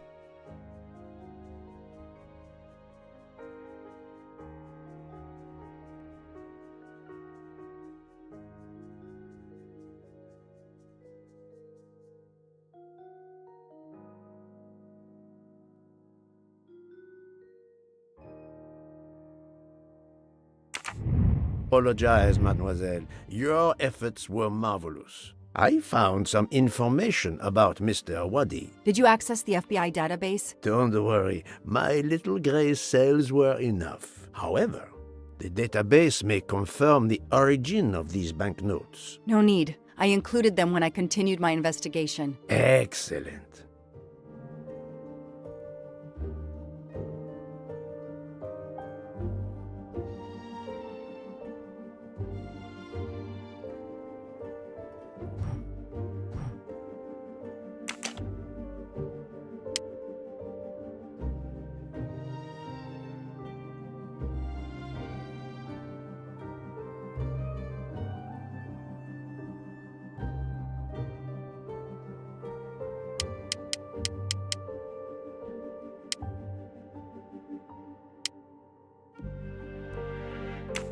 No, this isn't it. Think!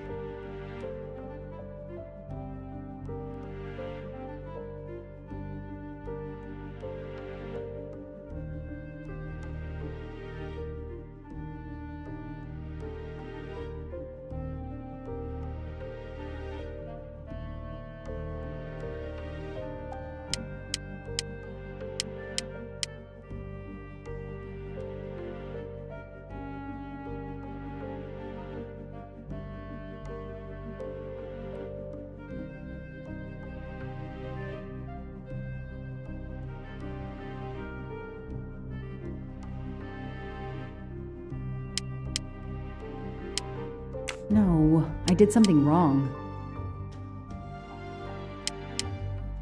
I don't need Mr. Poirot to tell me I'm wrong.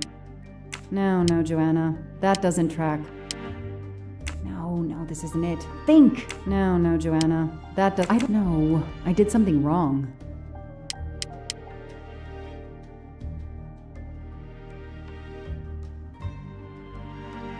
Come on, Joanna. That's a rookie mistake. I don't need Mr. Poirot to tell me I'm wrong. Come on, Joanna. That's a rookie mistake. No, this isn't it. Think!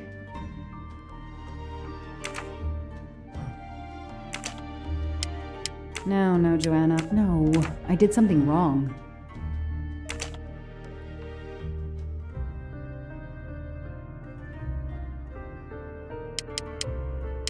Hey, I'm a pretty good detective after all.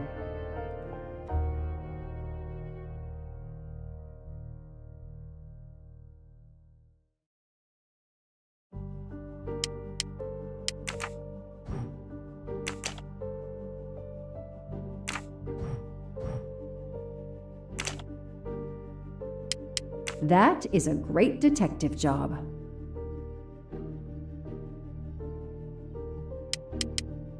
No, Joanna. That doesn't track. That's it. No rookie mistake there. Mr. Poirot, it's part of the ransom money from the Armstrong case. You are surprised? I suppose not.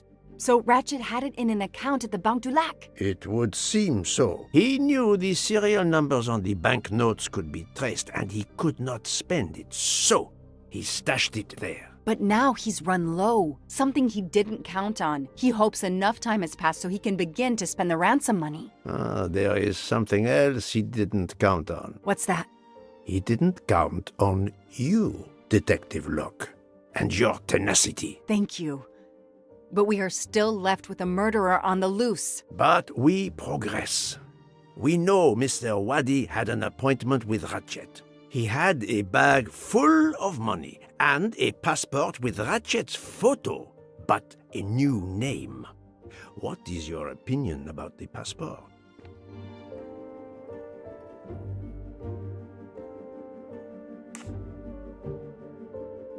Maybe Wadi was blackmailing Ratchet because he had Ratchet's true identity in his possession. Enrico Caldo. It is unlikely that this is his real name. He was a master of false identities. But why didn't Wadi's murderer take all that money? That is a good question.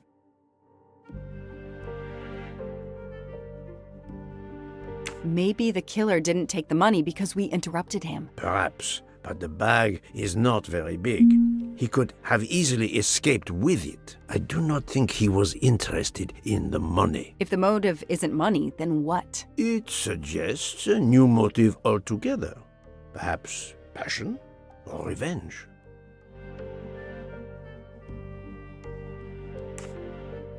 Revenge seems like an obvious motive to me. The murderer carefully followed Wadi from the fountain to the new meeting place despite Wadi's precautions. That is cold and careful. Excellent. We cannot yet know for certain, but that is a sound psychological analysis. We have an idea of the motive. It is the same motive as that of our 12 would-be murderers on the train. But we still must know who was under that mask.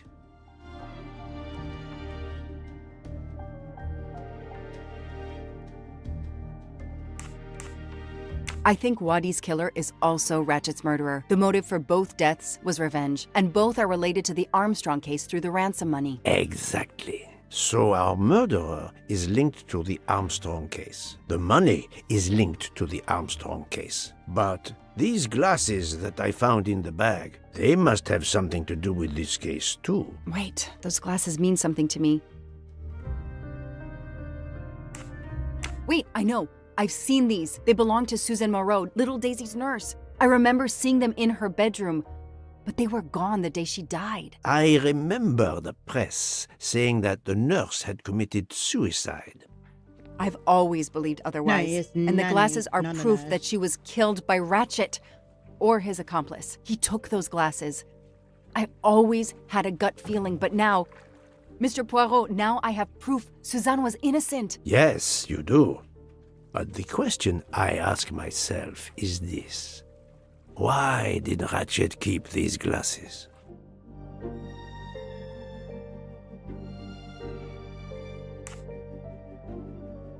Ratchet used to leave fake evidence at the scene of his crimes to incriminate others.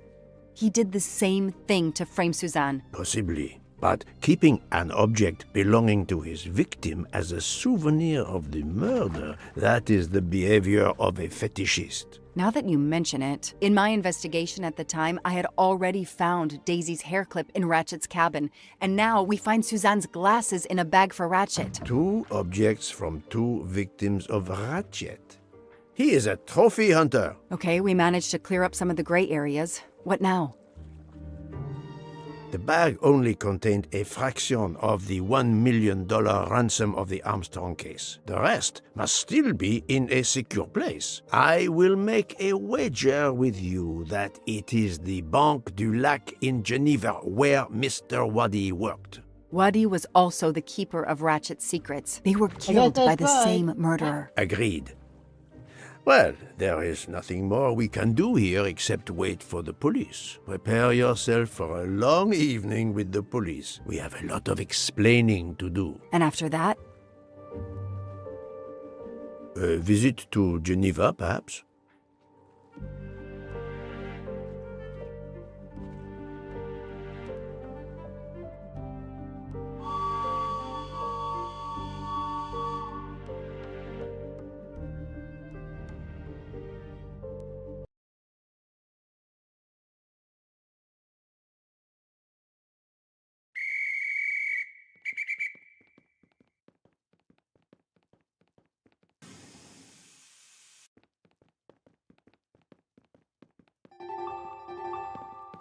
Here you are at last. I was worried about you. We just left the police station. We had to explain to the Italian police that we were not murderers. What? Another murder? I'll tell you when we're underway. Are all passengers and staff aboard? Yes, everyone is here. We were waiting for you. Excellent. Let's not waste any more time. We have to make a longer than usual stop in Lausanne. What? How long? Long enough to do a little banking in Geneva.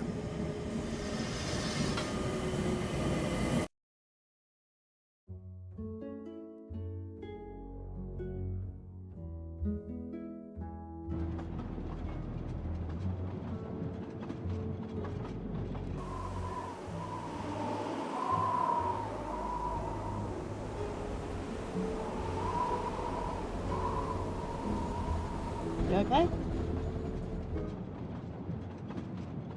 But this is madness. A 13th murderer of Ratchet? Mon ami, he was not well liked. But Monsieur Michel would have seen anyone enter Ratchet's compartment. And there were another 10 people milling about, taking their turn and stabbing him. How could they not notice an uninvited killer?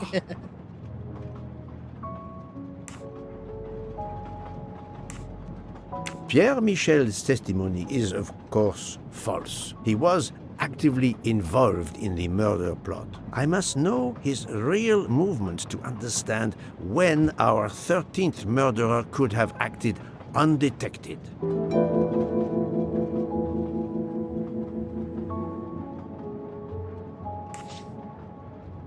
Poirot, stay focused. We have evidence that he is still on the train. Yes, he most certainly returned to the train. How can you be sure? It's obvious. I mean, I hope Mr. Poirot agrees. Please continue, Detective Locke.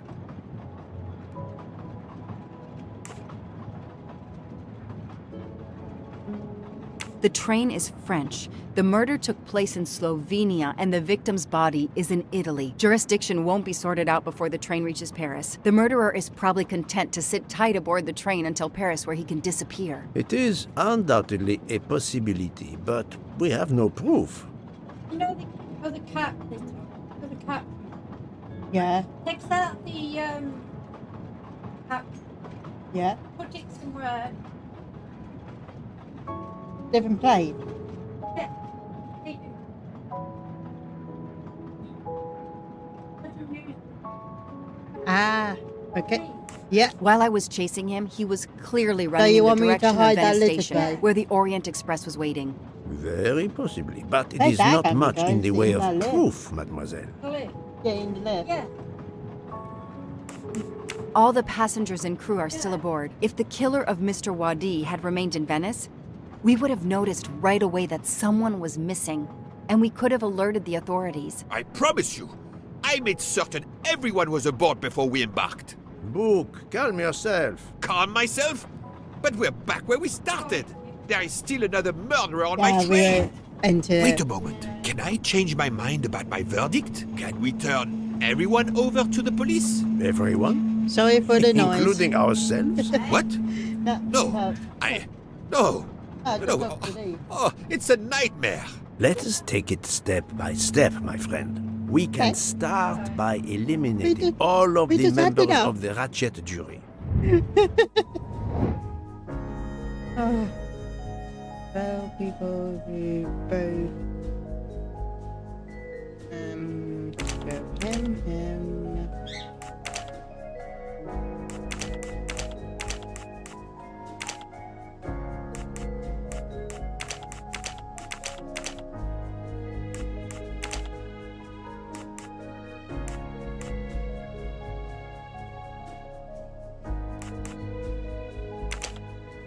Hello, Tony.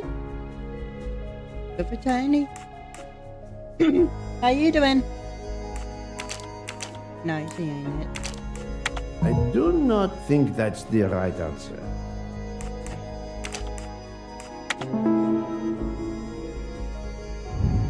I'm right again.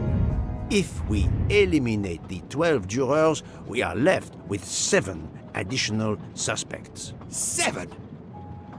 It's still too many. I agree. We must reduce our list. Excuse my impatience, Poirot. It's as if my beautiful train is cursed. Can you exonerate any of the 7?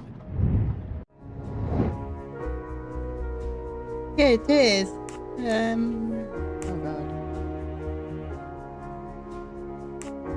I must admit I'm not right this time. Book knows right. Book worked hard to get me aboard the train. He is definitely not a suspect. Okay, next one. Adequate. Mademoiselle Locke cannot be a suspect. She pursued Mr. Waddy's murderer. I'm doing well, thanks, Tony. How about you? Well done. Dr. Constantine alerted me to the 13th stab wound. He is not a suspect. Et voilà.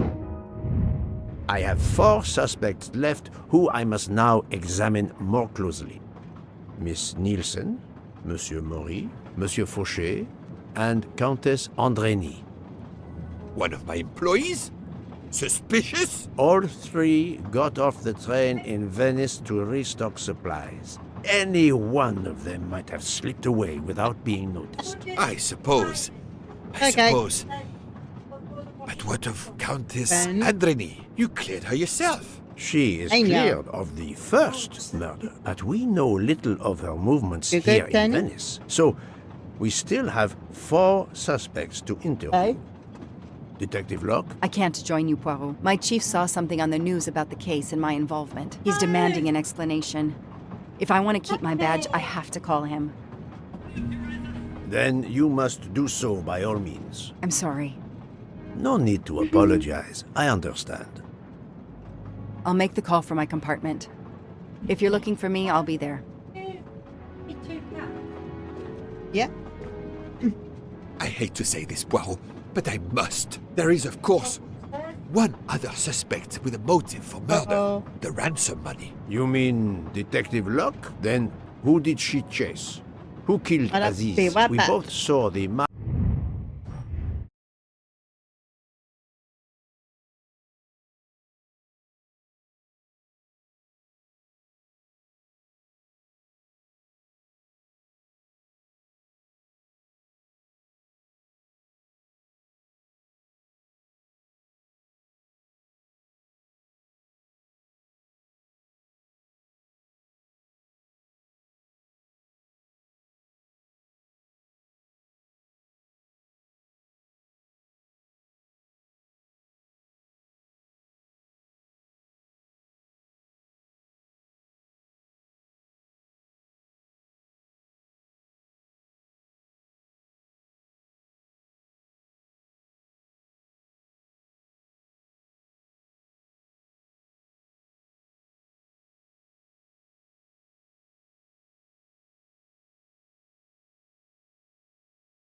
Give me a second.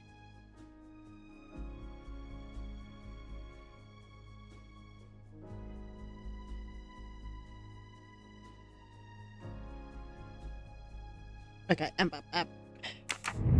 Asked the murderer standing over the body.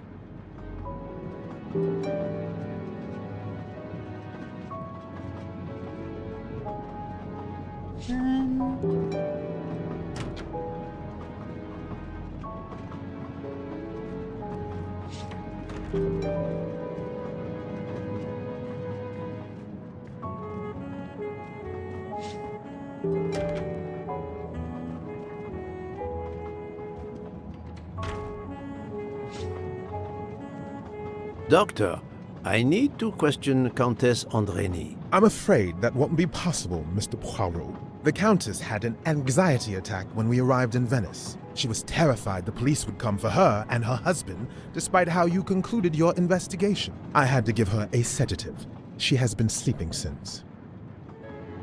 You have stayed with her all the time we were in Venice? Count Andrény begged me to watch over her. I have not left this room. You're the reason she's in this state. Book voted to absolve you all. I accepted his verdict. I told her. I tried to reason with her. What she has already suffered, the strain of these last few days, it was too much. I understand, Count. It's quite all right. I have the answers I came for.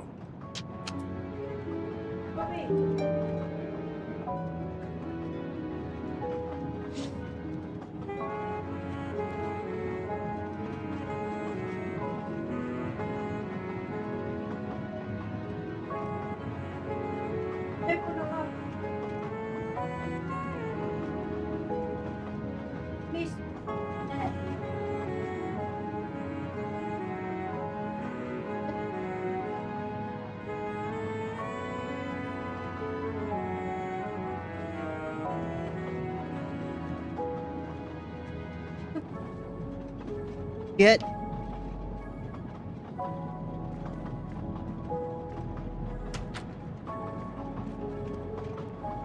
Ah, Michel, I have a few more questions to ask you, if you will allow me. Anything, Monsieur Poirot.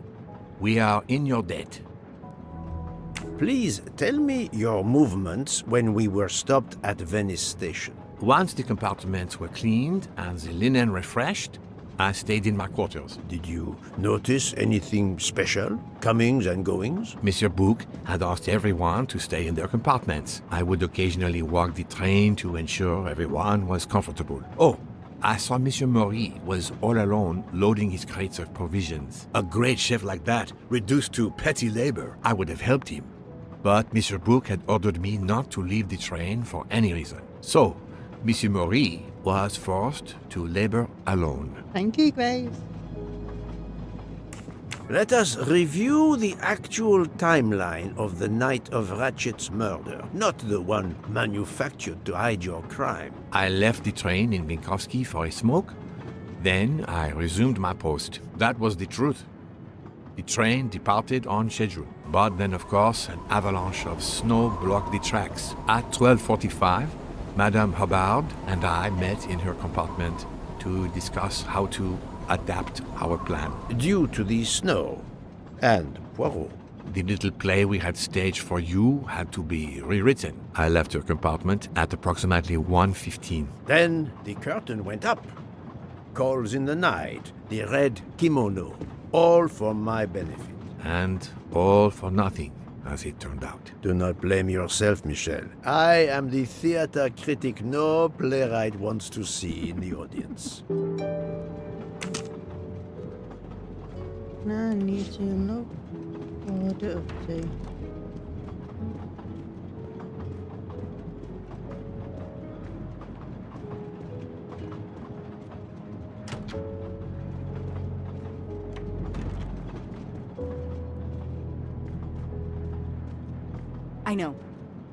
I know, sir. I don't need detective log for the moment.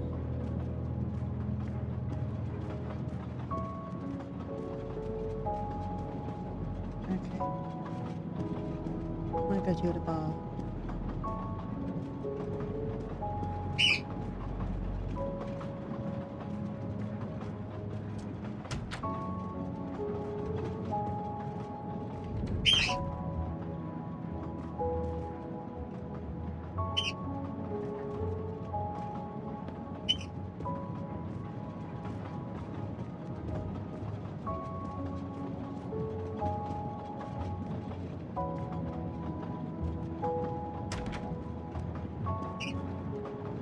Hold on.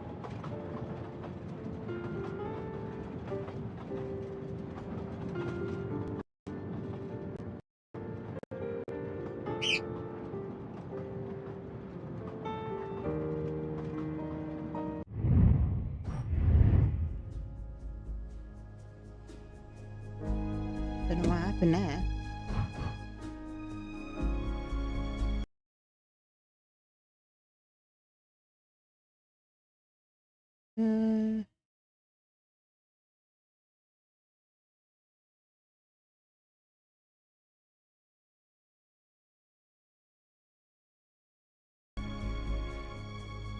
Okay. Don't know why the screen just went off. At my tele.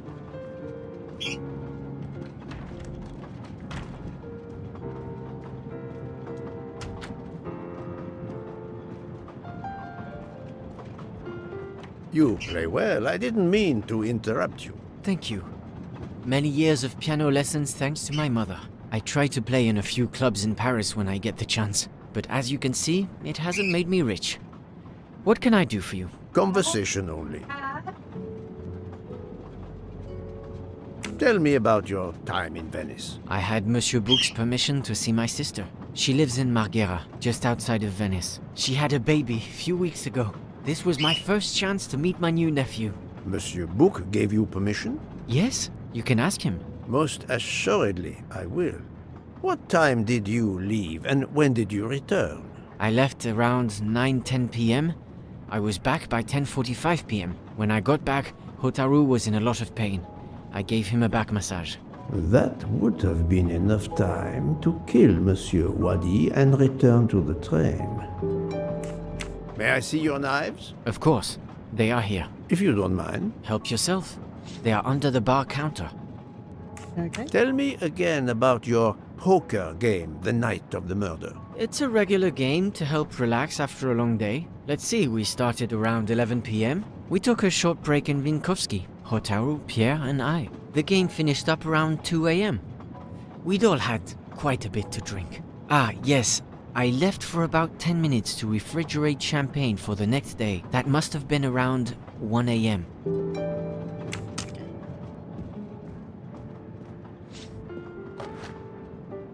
None of these come close to the wounds on either body.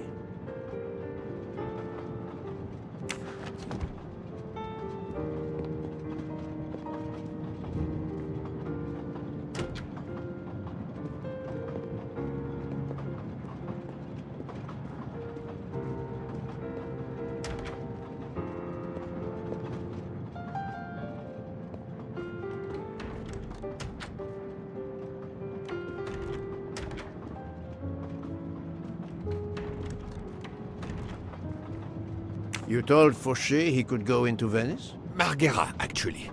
Not so far away. It was his only chance to see his sister. He's been working every train for weeks. There is never time to see the new baby. Enough, Book. Your heart does you credit, but your common sense, it... I know. But it's fine. Isn't it? He did come back. Oh, it's fine, as you say. Unless he saw the baby, then killed someone else and returned to the train. But that's monstrous. Murder is always monstrous, my friend.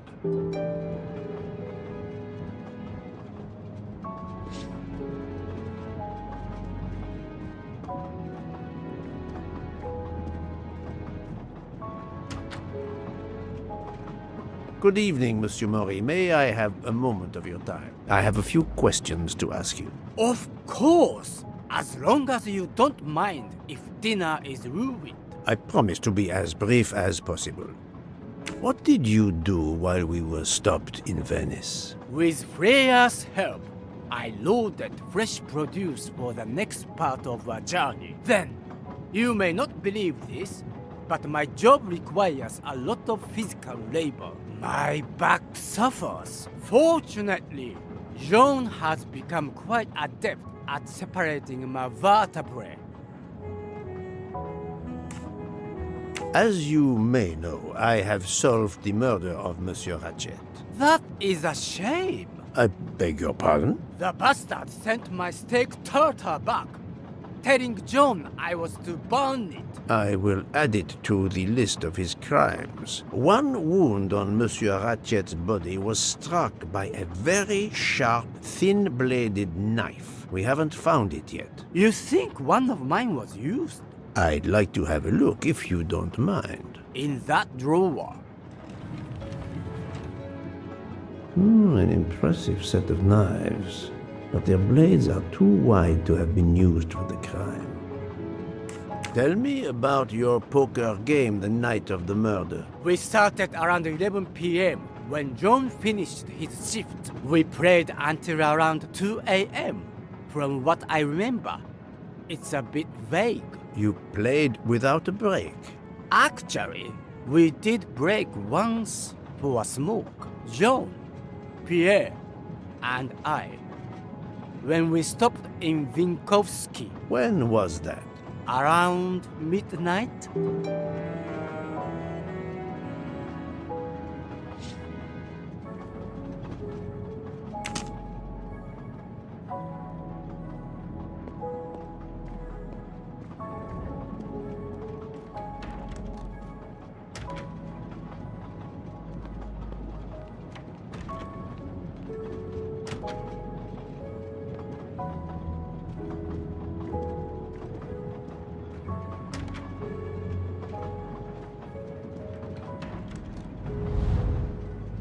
The box is secured by some sort of locking mechanism. The design is formed by 3 commas. What is the word in Japanese? Tamoe. And it's obviously missing a piece.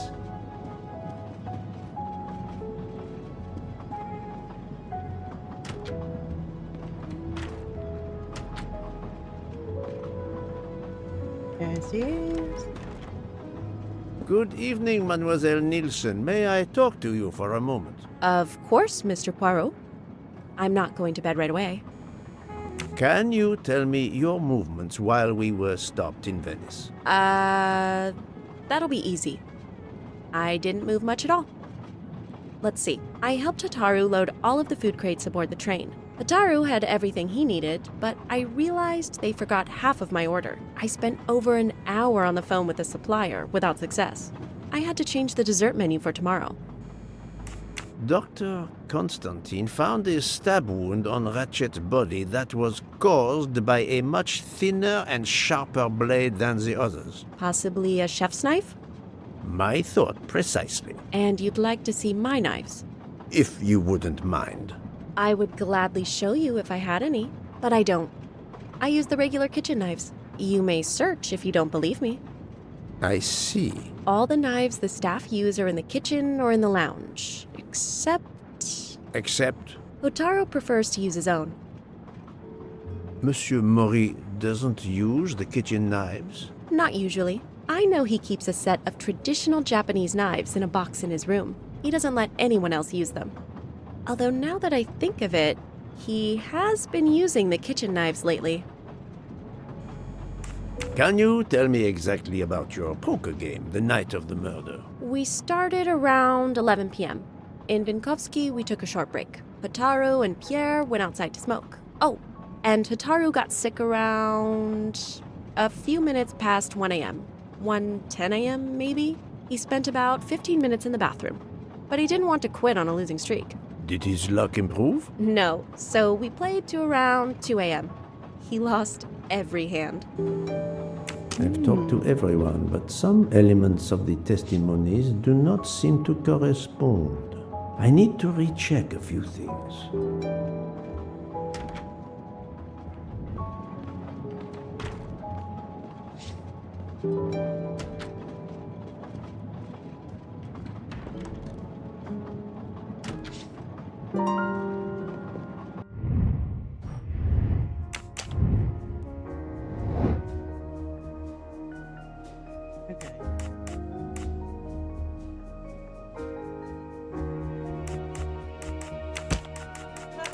I do not think that's the right answer. I must admit I'm not right this time.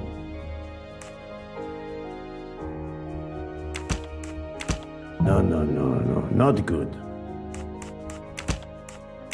This is wrong, but I'm never far from the truth. No, no, no, no, not good.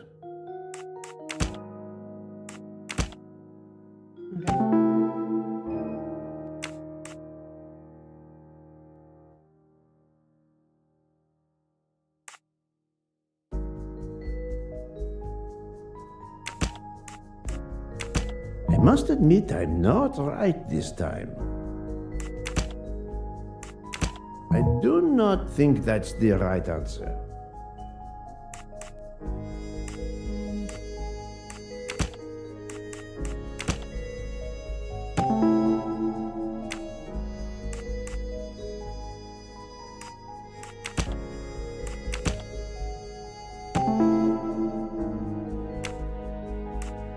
Any of the three staff members had the opportunity to kill Ratchet when Monsieur Michel wasn't watching the hallway. Et voilà.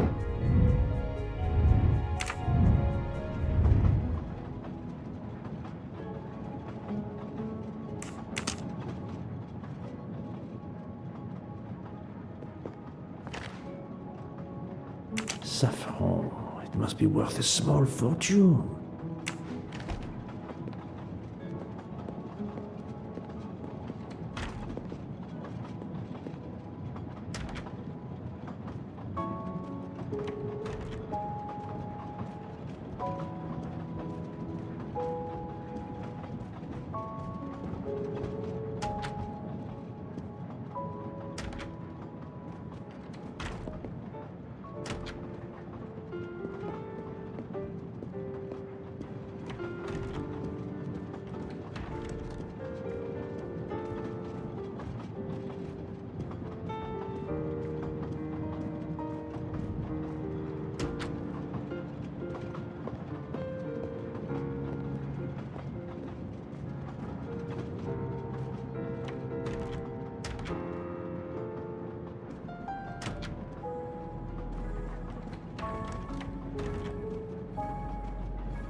It's still locked. I need to move the parts on the side.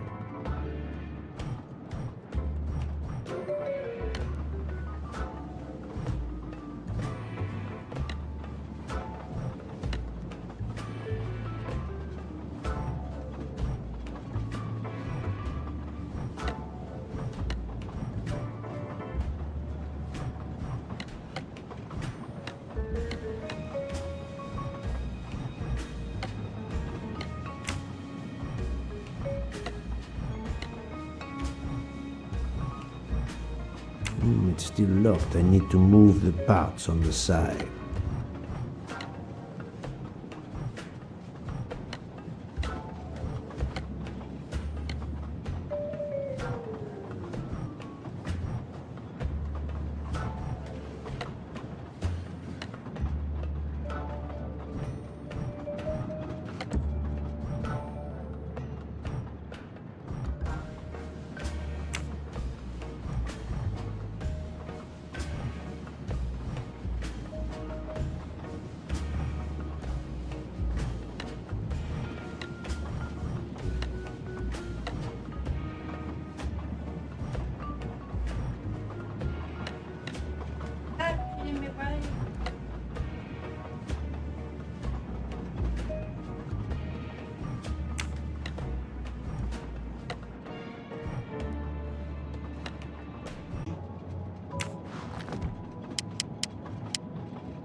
I'm sorry, Monsieur Mori, but haven't you forgotten something? You haven't told me about the knives hidden in your room. Ha! Yes, indeed. I forgot to tell you about those. They are my personal knives. I only use these knives. Okay. There are none better. I bought them all in Japan. No one is allowed to touch them except me.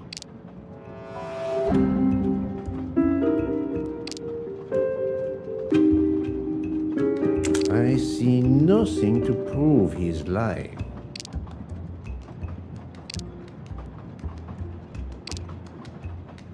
I need some hard evidence to prove he's lying. I'm afraid you are better at sushi than lying. What? What do you mean? Those knives look very sharp. Perfect for stabbing someone. They are also quite good for preparing cordon bleu meals. He has proved that with his own cooking, Poirot. Find a better answer. One of the knives could very well correspond to the murder weapon. It is exactly the right size. That doesn't prove anything. Mr. Poirot, test my knife. Test all of them. The only DNA you'll find comes from chickens, cows, and pigs. We can test that later to be sure, but I suspect he's right.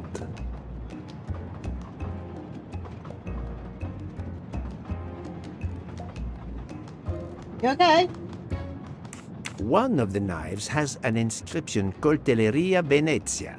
Did you happen to go shopping tonight, monsieur? Damn you, Poirot. Very well. One of my sushi knives has been missing since the night of the murder. I thought you were going to believe I killed Ratchet. He routinely sent back my dishes to be ruined. Why does God give rich people the money to afford the best cuisine, but not the palate to appreciate it? I panic. I know a very good store in Venice. I went to buy a knife to replace the one that had gone missing, so I wouldn't be accused. I assure you that I had nothing to do with any murders. I would have an easier time believing you, monsieur, if you put that knife down. Oh, yes, of course. Sorry. What time did you leave on your little shopping trip? I left around 9:30 p.m. I was back a little after 11. 11:15 p.m.? Time enough to stab Monsieur Wadi and return. Very well, Monsieur Maury. That's all for now. If I have another question... I'll be right here, cooking. Okay, I go save it here. Oh, save the game.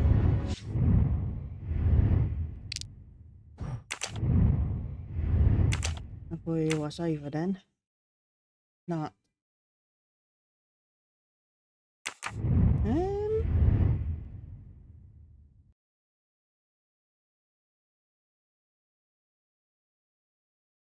One second.